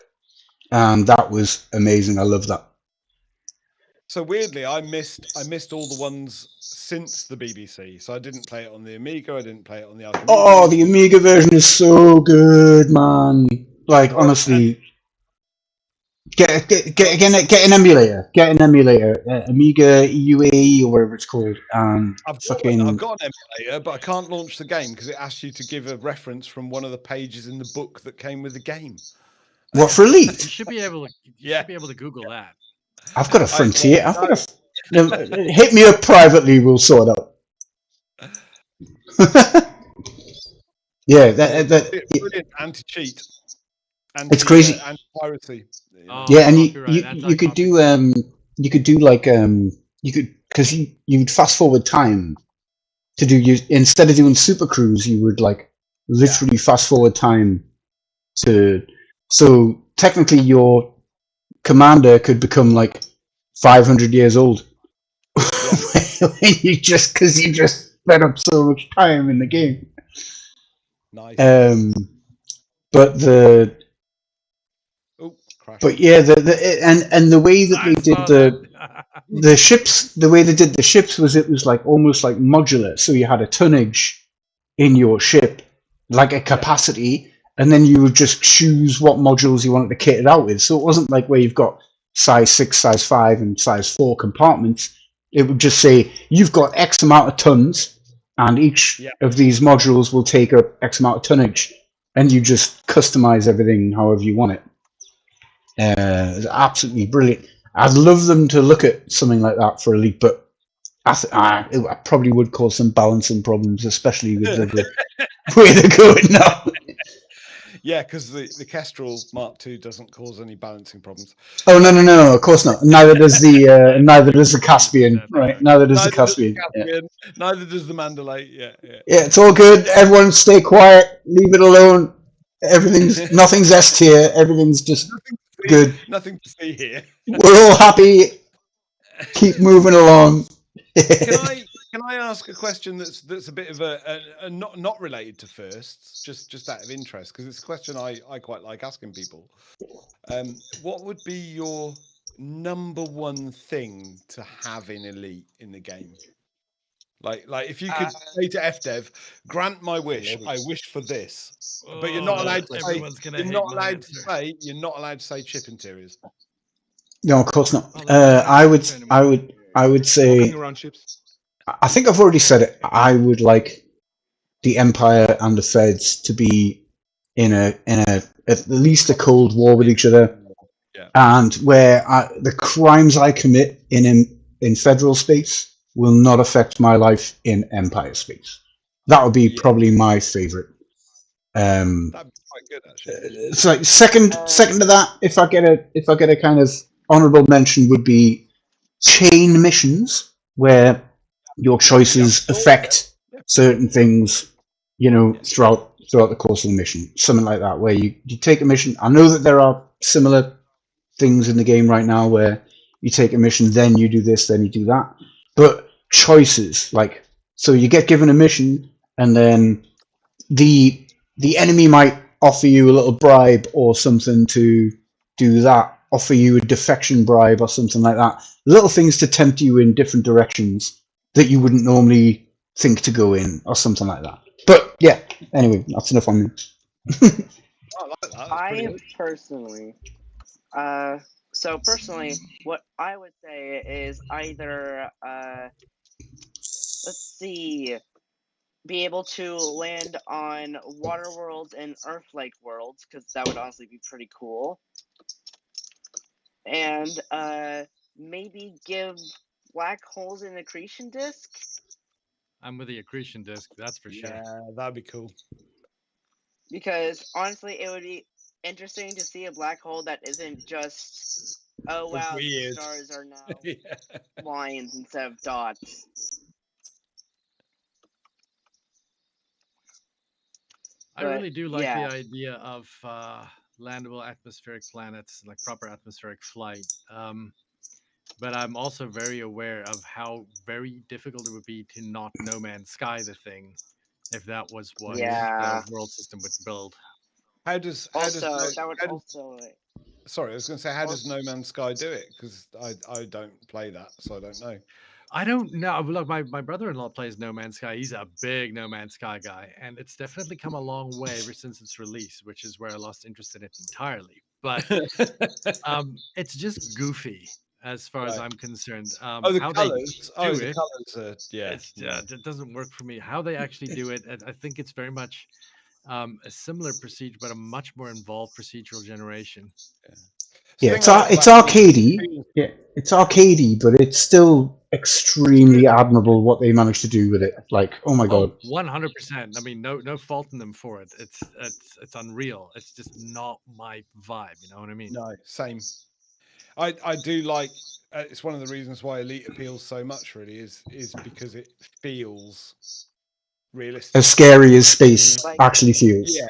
Yeah, and that's why I kind of want to have the ability to walk around ships in the game, because actually kind of as an explorer, because I'm exclusively an explorer kind of, I kind of want to be able to just enjoy the sights while walking around the ship and just enjoying both at once, being able to see my ship from the inside is one thing, but like walking towards the crew quarters, or like not crew quarters, but to your quarters to lie down and having like a window to look outside, just for the times I don't want to use the Super Cross overdrive, because going to Hutton Orbital at regular speeds and having the time to spend on your ship. That's what kind of want to. Yeah, I the think little I think what would be immersion that would nice. add is incredible, especially in a Yeah, game like this where your ship Yeah. is your home and it's your only island in a vast universe. To develop on that Yeah. and really get into how that is your only and every resolve I, is important as far as I'm concerned. So you know I the think rule where I said you're not allowed to wish for ship interiors. Yeah, but I Michael did, so I'm know. I think going what to do it. I think what would be interesting would be Ship like if you interiors is ship interiors is genuinely a real want. I Like couldn't yeah, care they less. said I'm really weird. I couldn't care less. But also, I'm very worried that if you had ship interiors, the FDev would do something really peculiar with it, right? So that I reckon if you had ship interiors in Elite, they'd put like a coded door lock for you to get out of the ship, and you'd have to punch in your code. And then if you forgot your code, you'd have to go on 16 missions across 68,000 light years of the galaxy to recover your code before you can get out your door. That Well, for me, there's a I think gentleman with the name of Mostly Case would AWOL be sitting right interesting. over there who had a very similar experience with getting respawned back in the bubble and not being able to get back into his ship because of a minor amount of tonnage sitting in one of the holds. okay. And until FDev can sort out things like that, I'm not really worried about a door lock code. Yeah. So, but the reason I'm not so bothered about ship interiors personally is it's another layer of something to go through to get in and out of the ship. And actually, the for me, one of the issues with Elite that I'm very conscious of, it's always a balance between risk and time, and benefit and risk and time. And anything that makes it slower for me to get out of the ship, I'm not keen on personally. I think Well, I a reckon you should good probably be able to skip that, like you could skip a cutscene or turn on and off your flight assist, something like Yeah, that. It that'd be could be a fine. fairly Yeah, optional thing. that'd be yeah, kind of like that. Either you could have ship interiors and go out the long way, or you can just instantly leave. I suppose the other consideration I have with it is it doesn't really necessarily, like, I get it might add to your sense of immersion, but I doubt it will add anything to gameplay. No, it'll add zero to gameplay. It's got Yeah. nothing to do with gameplay whatsoever. But if we want to have something that's going to actually affect gameplay, and I'm not allowed to wish for ship interiors, what I do wish for is individual cargo holds for each and every one of my ships. That I don't have to share cargo from shipping to one ship to another. Yeah, I must admit that's That annoying. is bullshit. Straight up. Yeah. No, I'm with you on that. Yeah, that would be a nice little that would be a nice little that little would to be. have. I do agree with that. And the only thing I would think interiors could be made nice with would be like turning your super cruise into like a sort of sleeper train where you can like hang out and go to the bar and whatever while your ship automatically pilots to wherever it's going. You know, I think that would be nice. But in terms I of agree. realistically saying like, oh, you can walk around on the bridge or whatever, like it only works for the larger ships for a start. Yeah. And yeah, secondly, unless you've got a mate with you to hang out in the bar with, like who cares? Like We need I, I, a bar in particular, but just I need a bar. I need a bar. Shut up, Michael. I need a bar. If there's not a bar there, I'm not I need interested. a bar. I Get don't out. need friends, but I do need a bar. what you need is a wine cellar. Okay, You keep have- you have talking. that- you have that now, though, right? Because you have fleet carriers, so you have that now. I don't have a fleet carrier. I'm Yeah, like, you have a bar. I can't save because I spend all my money at the bar. Sorry, say again, DJ Creep. I'm saying I can't afford a fleet carrier because I spend all my money at the bar. Like with like interiors and all that. I do. It's a vicious have, circle. Like, a joke. There are no bathrooms in Elite Dangerous. We Yeah, don't but need to you just pee. go into We're space. hard ass space people. You just go in your suit. It's like June. Holding this ladder for a Yeah, long yeah. time. It's like having a wetsuit. It's fine. Yeah, it's a Doom still suit. Yeah, just let it go. Just let it go. It's fine. To be fair, you don't usually see a lot of people going to the toilet in movies either, do you? Really? So same in it. Yeah, Yeah, I mean, I don't think we need mechanics to allow pooping in the game. I don't think that's a priority call out for. Like, I don't want bathrooms to be in the game. I don't. I don't really care. I just I'm think it's sensing a funny. But where do people poop?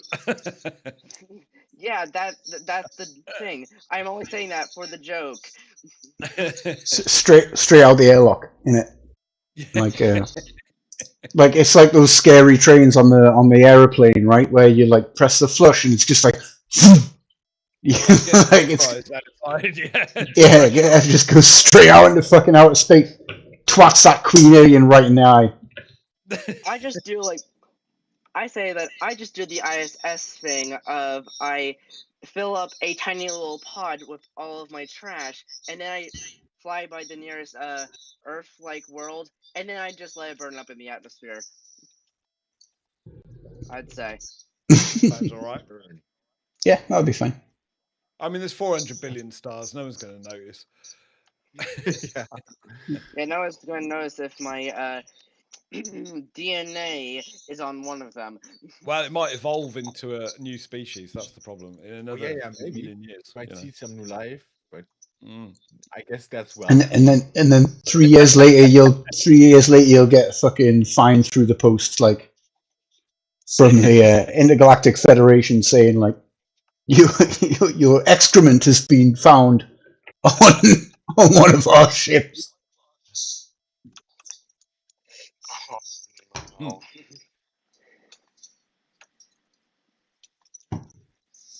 I think for me, the wish that I would have is for some kind of marker buoy that was visible that you could deploy from your ship, an SRV or your suit. Because ED Copilot's done an amazing job of the time trials and telling you where to go, but there would be no substitute for a visual marker for the gates for racing. Like, it would be great. Actually, wait, another thing. Spacewalks. The EVA. Yeah. Yes, that'd be cool. EVA. That would be cool. That would be cool, but The closest thing. Yeah, the problem is like I don't know what function that would hold besides just hey, I can gather go in space materials. It'll bound to be gather materials, wouldn't it? They do something in space where you gather materials. Maybe at those points of interest, you know, where you get the strange kind of space weird stuff. The closest thing I've had to like a spacewalk in Elite Dangerous is like there early on in the expedition I had a bug where I just get constantly like flung at like out of the carrier into space, fade to black, and then everything starts all over again.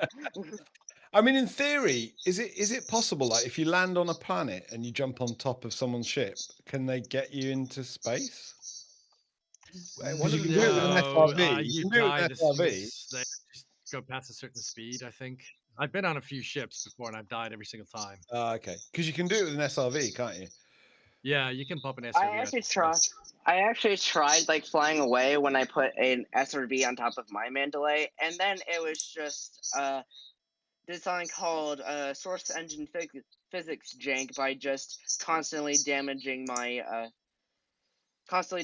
shield and not allowing me to take off. So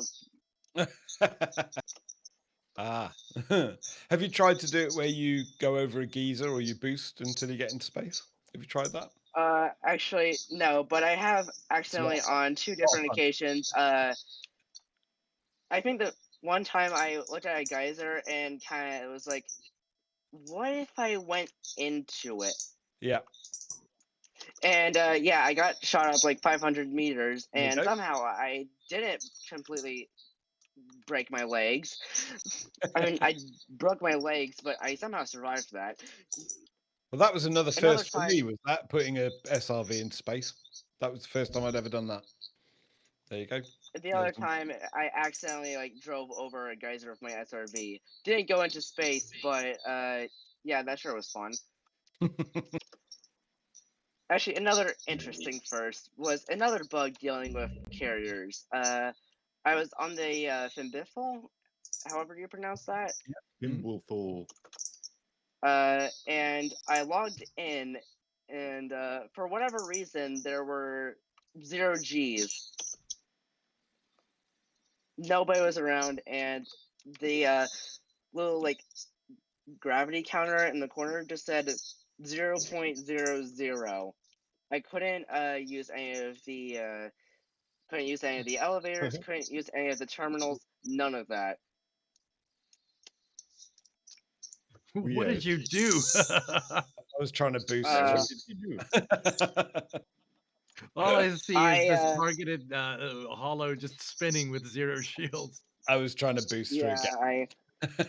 I kind of just messed around in the carrier a little bit, doing flips and all that, and going up into the commander area, which you can actually do when you're in that weird state. And until I realized that my air was, that I was running out of air, and then I decided, yeah, let's try to bug fix here, and I got it resolved. So I suppose that was interesting. I think Segues. that's the other thing hey. about the operations, isn't it? I suppose a lot of people were probably hoping that was going to have some EVA 0G type stuff. Yeah. Well, hopefully actually, in the future, if it develops further, I mean, let's start with what it starts like. I'm fairly excited to see what it does. But if it's popular enough, I'm pretty sure they'll develop it further into more, expansive things. I mean, they Actually, have done betas before, so they should be able to feature playtest features before they release them. So they could actually try on the test servers to give us something to play with. But Do y'all yeah, play on the another test first. client at all? I've tried once, but I actually I'm just playing the game little enough. So Yeah, you I'm don't just have playing that the main. option at the moment. But one of the first, since you guys, some of you at least, picked up Elite in multiplayer or at all for this expedition, is which is the first bug you encountered?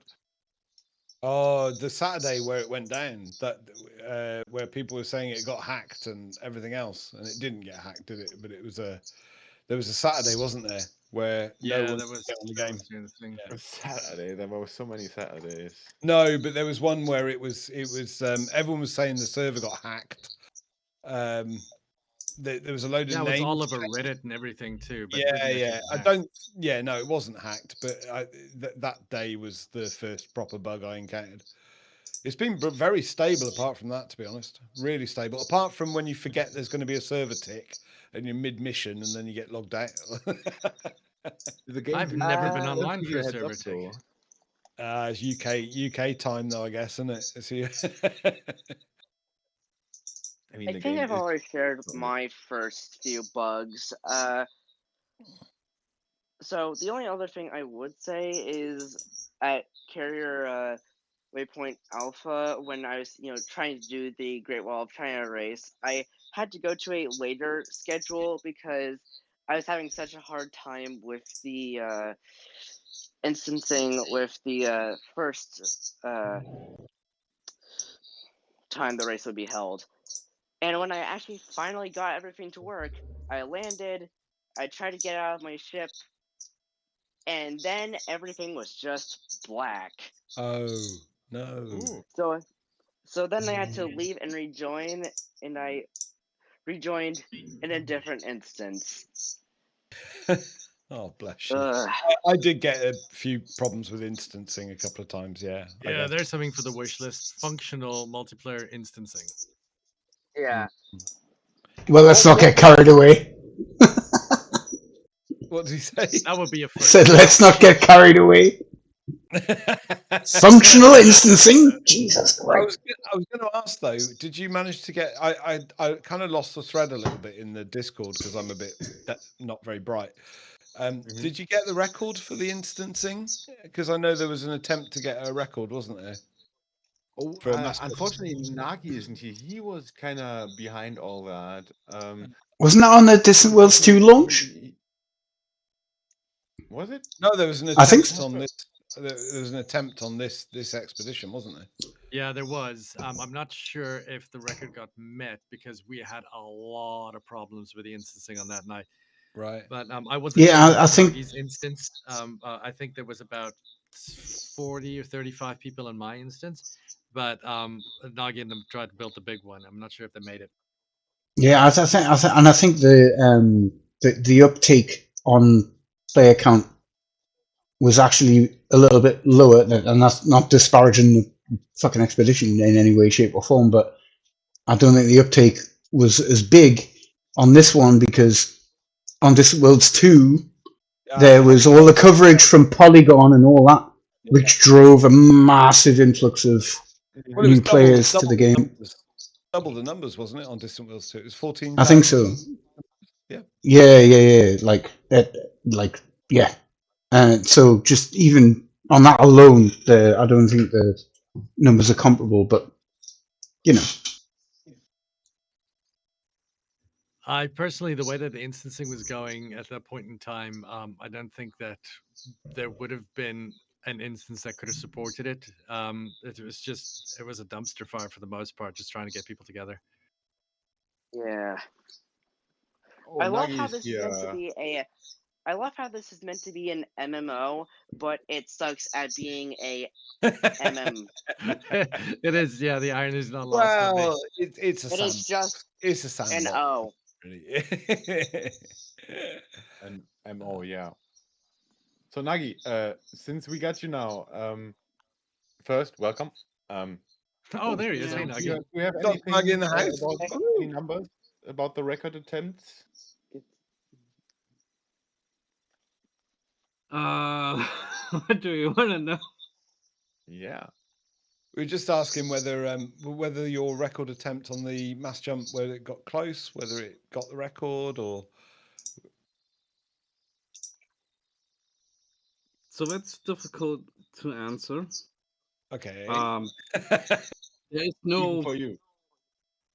there's no leaderboard or anything where that stuff is written down. There are rumors of like 100 commanders in an instance and things like that. It's like Raxler. Nah.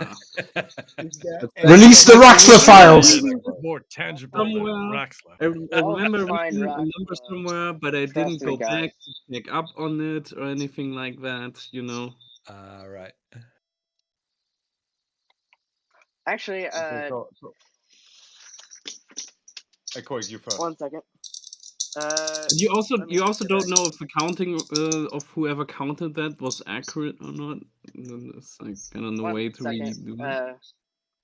Sorry to interrupt, but earlier, right before you hopped on, we were talking about a question of if there was one thing that you could add to Elite Dangerous, what would you add? And no, you can't say ship interiors.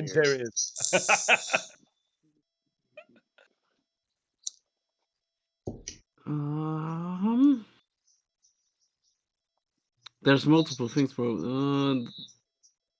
What would I decide on if I can pick one? I mean, you can say a few. Yeah, we all said a few. Don't worry about it, Dr. Nagi. You can say as Yeah. many as you like. Yeah.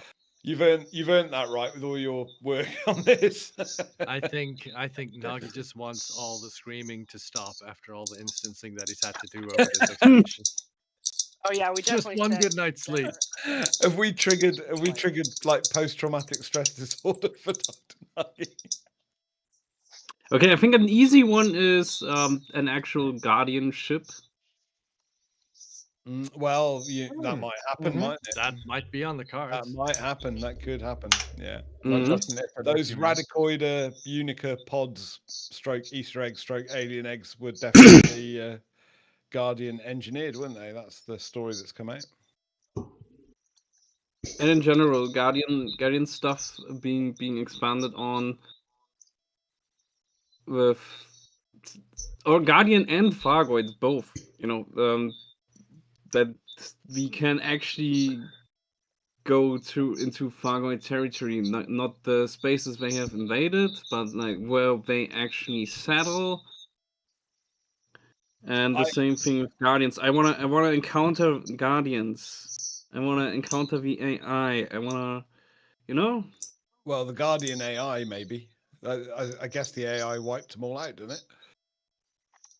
but it should still even The well, AI even should still if be the there, yeah. Guardian AI wiped out the living Guardians, it would still exist itself and all its war machinery as well, I guess, which could be interesting to fight against. Probably remnants of that code is sitting in my FSD right now. Yeah. Maybe. The I mean that was that's one thing. one of the scariest things in the game. Really, the first time I met a Thargoid in space. Yeah. Elite managed to actually make me scared, properly scared. The first time I met a Thargoid. Yeah, it's the elite pucker effect, man. It's very good at that. Yeah. Yeah, the first hyperdiction by a Thargoid is something. Terrifying, absolutely terrifying. And at the time when it happened to me, that it was all new. You know, it was no one knew what I've to seen do. a video of it To before be then. honest, I but was more terrified when I landed between 2 stars from Super Crew. Yeah, that was more terrifying for me too. I like the fuel thing about scoop the that starter, way. the hyperdiction was that I kind of was expecting and hoping for. I was actually banking for it. I actually put some meta alloy or whatever it was to attract them on my ship and went into the right region to get hyperdicted. Yeah, but the same. first time I went into it, I knew what was coming. the first time I will say the Thargoid interdictions were scary as hell. But I will say the most brown trousers time I've ever had was the landing on the View on Distant Worlds 2, or trying to land on the View at Distant Worlds 2, while watching everyone absolutely detonate around you. Last time on a high gravity planet was certainly a tense moment as well. 9 Gs or something, like, fucking Jesus Christ. You down thrust, you tap your down thrust, and you are literally like colliding with the planet at 200 miles an hour. Absolutely terrifying. It's insane. See, now I have to do that because the highest G I've ever gone is about 3.9. Rookie numbers. Mhm. Yeah, well, I'm a rookie, so that's You've just been to a 7 point something G1 where we did the speed bowling.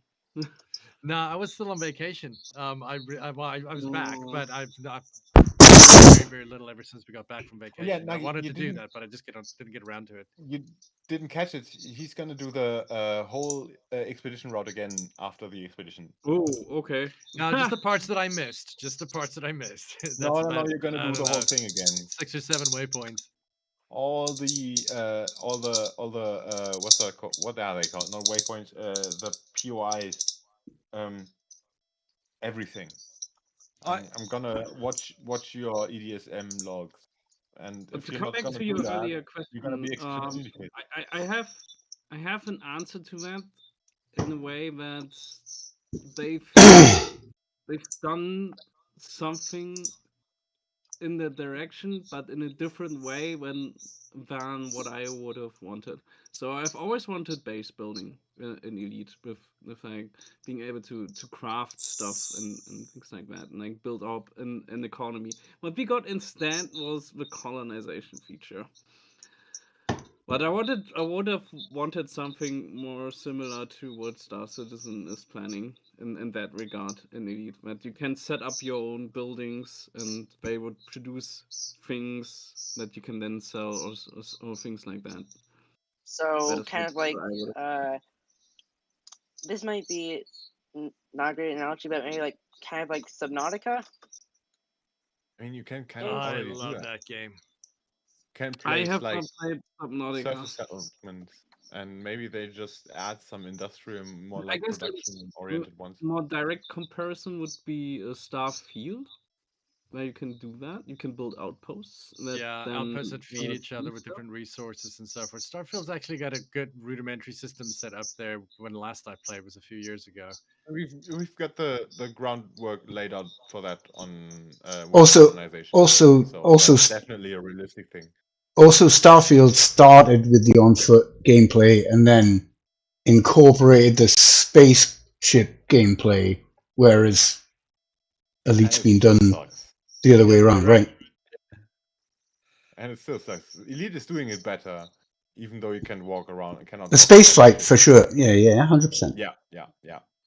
And of course, I think the on foot stuff too. Even though most of Elite's planets are barren, the settlement gameplay and all that kind of stuff, and the kind of discovery and experience is way more interesting than what you can do in Starfield.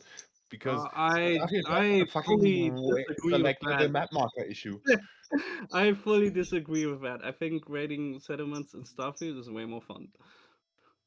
Okay, They can raiding raid maybe, settlements here. but Raiding that's is probably about the gunplay more than anything. yeah. But the kind of They like also look more. They also having look more different varied experience. than in Elite. No, but like Elite needs to do, FDev need to do what Starfield did, as in Bethesda did, which is like get id involved and like have them give them some Ooh, yeah, steering on the that'd be more gunplay. You know Oh, what I that'll mean? be Like, cool. fucking get Doom like gameplay fix the fucking gunplay and make it absolutely satisfying, and then people will play it. Like that, I've played Odyssey, I've played the on foot stuff, and it's like it's awful, man. It's terrible. And it's But single player, so Starfield shouldn't be a problem implementing that kind of stuff at all. yeah, But it's still but the creation engine, so I think that's the problem. yeah, but they just need to get a bit of a steer from a company that really understands how to make that work and really make it work And the other on problem point. with Elite is that it's meant to be a sandbox, and it partially feels too sandboxy. What I mean with that is it's lacking quest lines. Yeah. There is Yeah. one, which is the from the one engineer. And in Meta Elite, but you're Yeah, we absolutely are right. doing Need this that kind of thing in Meta Elite, but interactivity more. that's not. It's not the same as And I putting think things in game that are specifically interactable for this kind of stuff. Elite let me add on could top of do that, some quest because lines that you can do that tell a story that isn't dependent on any timed events in the galaxy, so every player can do them on their own time. Like, was it And- Ramtar was the guy? Yeah. and have So your we own have missions one. in your own systems. If you have a It- colonized system, Pretty just grindy as well, from what I heard. just enable mission creation in sort of the thing, so you can actually like put stuff on the mission board, like delivery missions and stuff, to like that kind of work towards your Yeah, it's not just missions, but own missions expansion. that chain together. Yeah. And not just randomly chain together, but very particularly. Yeah, That's kind of what DJ Creep was saying about having consequences to actions within a chain of missions, isn't it? Yeah, making choices like for and being not even on about choices or consequences. It could be completely linear, for all I care. Just a story that you play through. like the most successful games in the kind of MMO space allow you to make these choices to shape how where you land in the broader picture, right? Yeah, and that's maybe Fable. Yeah. Maybe, and that's what made The Witcher so successful was like you made choices in this world, even though you weren't role playing in the sense that you could like create your own character. Sure, you were playing as Geralt, but in that world, for every single kind of side quest or main quest, you were choosing what you thought to do was right, even though there was never a right answer, right? That was what was beautiful about The Witcher. It was so tragic that like there was never a right answer. Every right answer you made would just result in awful results. Very Shakespearean tragedy, but that's what was so beautiful about it. But you made the choices, and then you could like, and then the results of those choices shaped how things played out in the broader world. And if they could do that somehow with like the Empire and the Feds and again, people trying to bait you and bribe you and all that kind of stuff, like, hey, you know, if you betray your faction, we'll give you enough fucking what do you call it, like materials to grade 5 every module you've ever owned, you know, that kind of stuff where you're like really being tempted. Maybe just So have the sorry to reputation level interrupt, and the ranks of the but faction have to be like separated. So if you cannot be like the highest rank in Imperial or Federation at once, Of course. unless How could you be? some kind of shady double agent? Yeah, betrayal. You know, There's got to be a betrayal there. Yeah, espionage, betrayal. Ranked with the other faction at the same time. What's that? Sorry, Nagi, I didn't hear that. I'm so sorry to interrupt, easy but kind of implementation. unfortunately, I have ran out of time, and I do need to Yeah. go. We're past 2 hours already, so we Yeah, actually need to kind of wrap things up anyway. we have.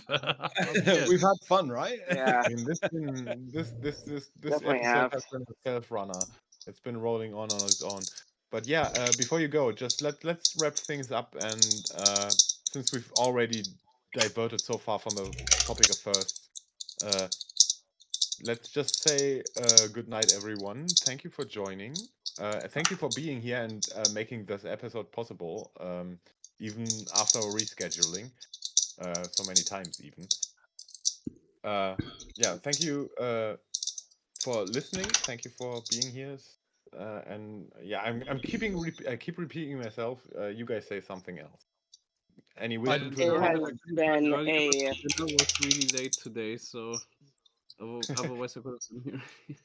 No it's worries. been a whole lot of fun, and even though we did kind of not talk about it at first, I think we definitely had a very interesting conversation. Definitely. I Let's thank kinda you to get off- Golgafunken for hot dogging around the Chistopham with me for the entire time. Thank you. Also, you were actually playing. Nice. Yeah. We're Mhm. boosting. Oh yeah. I don't know whether Commander Broach is in flight assist off though. Is he? No. No. Oh, We're gonna okay. get there. I'm just Sometime. really good at playing with flight assist on. I would just like to take the opportunity just to thank everyone from the Distant Worlds team and the Meta Elite team and ED Copilot and all the other applications that have been designed for Elite in the community, really, personally. I'm very grateful to have this opportunity to say thank you. And Michael, thank you for asking us to attend. Yeah, sure. You're welcome. I'm happy to you guys actually agreed. But yeah, As thanks to everybody, including every commander that's out there that's made this expedition what it is. Yeah, Mhm. definitely.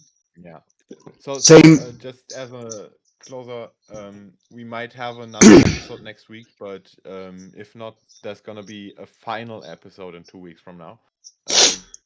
But yeah, Next week's gonna be a little bit busy base camp thing is for next week. everyone. And just to be clear, Next Please week's go gonna on. be very busy. There's so much stuff going on, so it's gonna be very Mhm. difficult for us. am I right in thinking that the last waypoint is being revealed on Sunday? Is that correct? Yeah. Yeah. And then there's gonna be the base camp at the waypoint on the next weekend, and that's kind of where we have to conclude the expedition. And I kind of was thinking about Uh-huh. doing the podcast on Sunday that weekend, but we're gonna look into that after this. Not while we are there. Well, I've got a set this Sunday, and as far as I'm concerned, it's probably going to be my last one. So, Michael, if you want to do the 15th week kind of thing, by all means, get on with it. But yeah, we'll have a chat about that. And I also want to add, like, oh my God, Nagi and all the FleetCom crew, fucking hell, thank you so much for the batshit amount of work you guys put in. It's absolutely unprecedented in any game, I think. I know Eve has some lunatic, size events and all this kind of stuff, but but the organization that goes into this, the Discord, the FleetCon, the event itself, the exploration that has to precede it to kind of feel out the waypoints and all that kind of shit. It's just not. It's unfathomable to me as a regular player, and I've been playing since the fucking premium beta, and I still find I'm absolutely mystified by the work you guys do, and I was after Distant Worlds 2, it kind of felt like there was never going to be another one, and when you guys finally announced that there might be, the rush of excitement that went through the entire community is not to be fucking scoffed at, and you guys are doing the Lord's work, so thank you so much to the whole team. Honestly, magic, absolutely fucking magical. I'll be heading out now. Thanks for having me on, and hope you'll stay frosty. Take care. You too, stay frosty. Everyone. Yeah. And catch you at Waypoint 15. Have a good one, everyone. I'm turning the stream off now. Bye-bye. Thank you so much, Mike. Bye. Bye. Boy. There's Perfect. of course going to be a mass jump at the end, but it's going to be a bit different.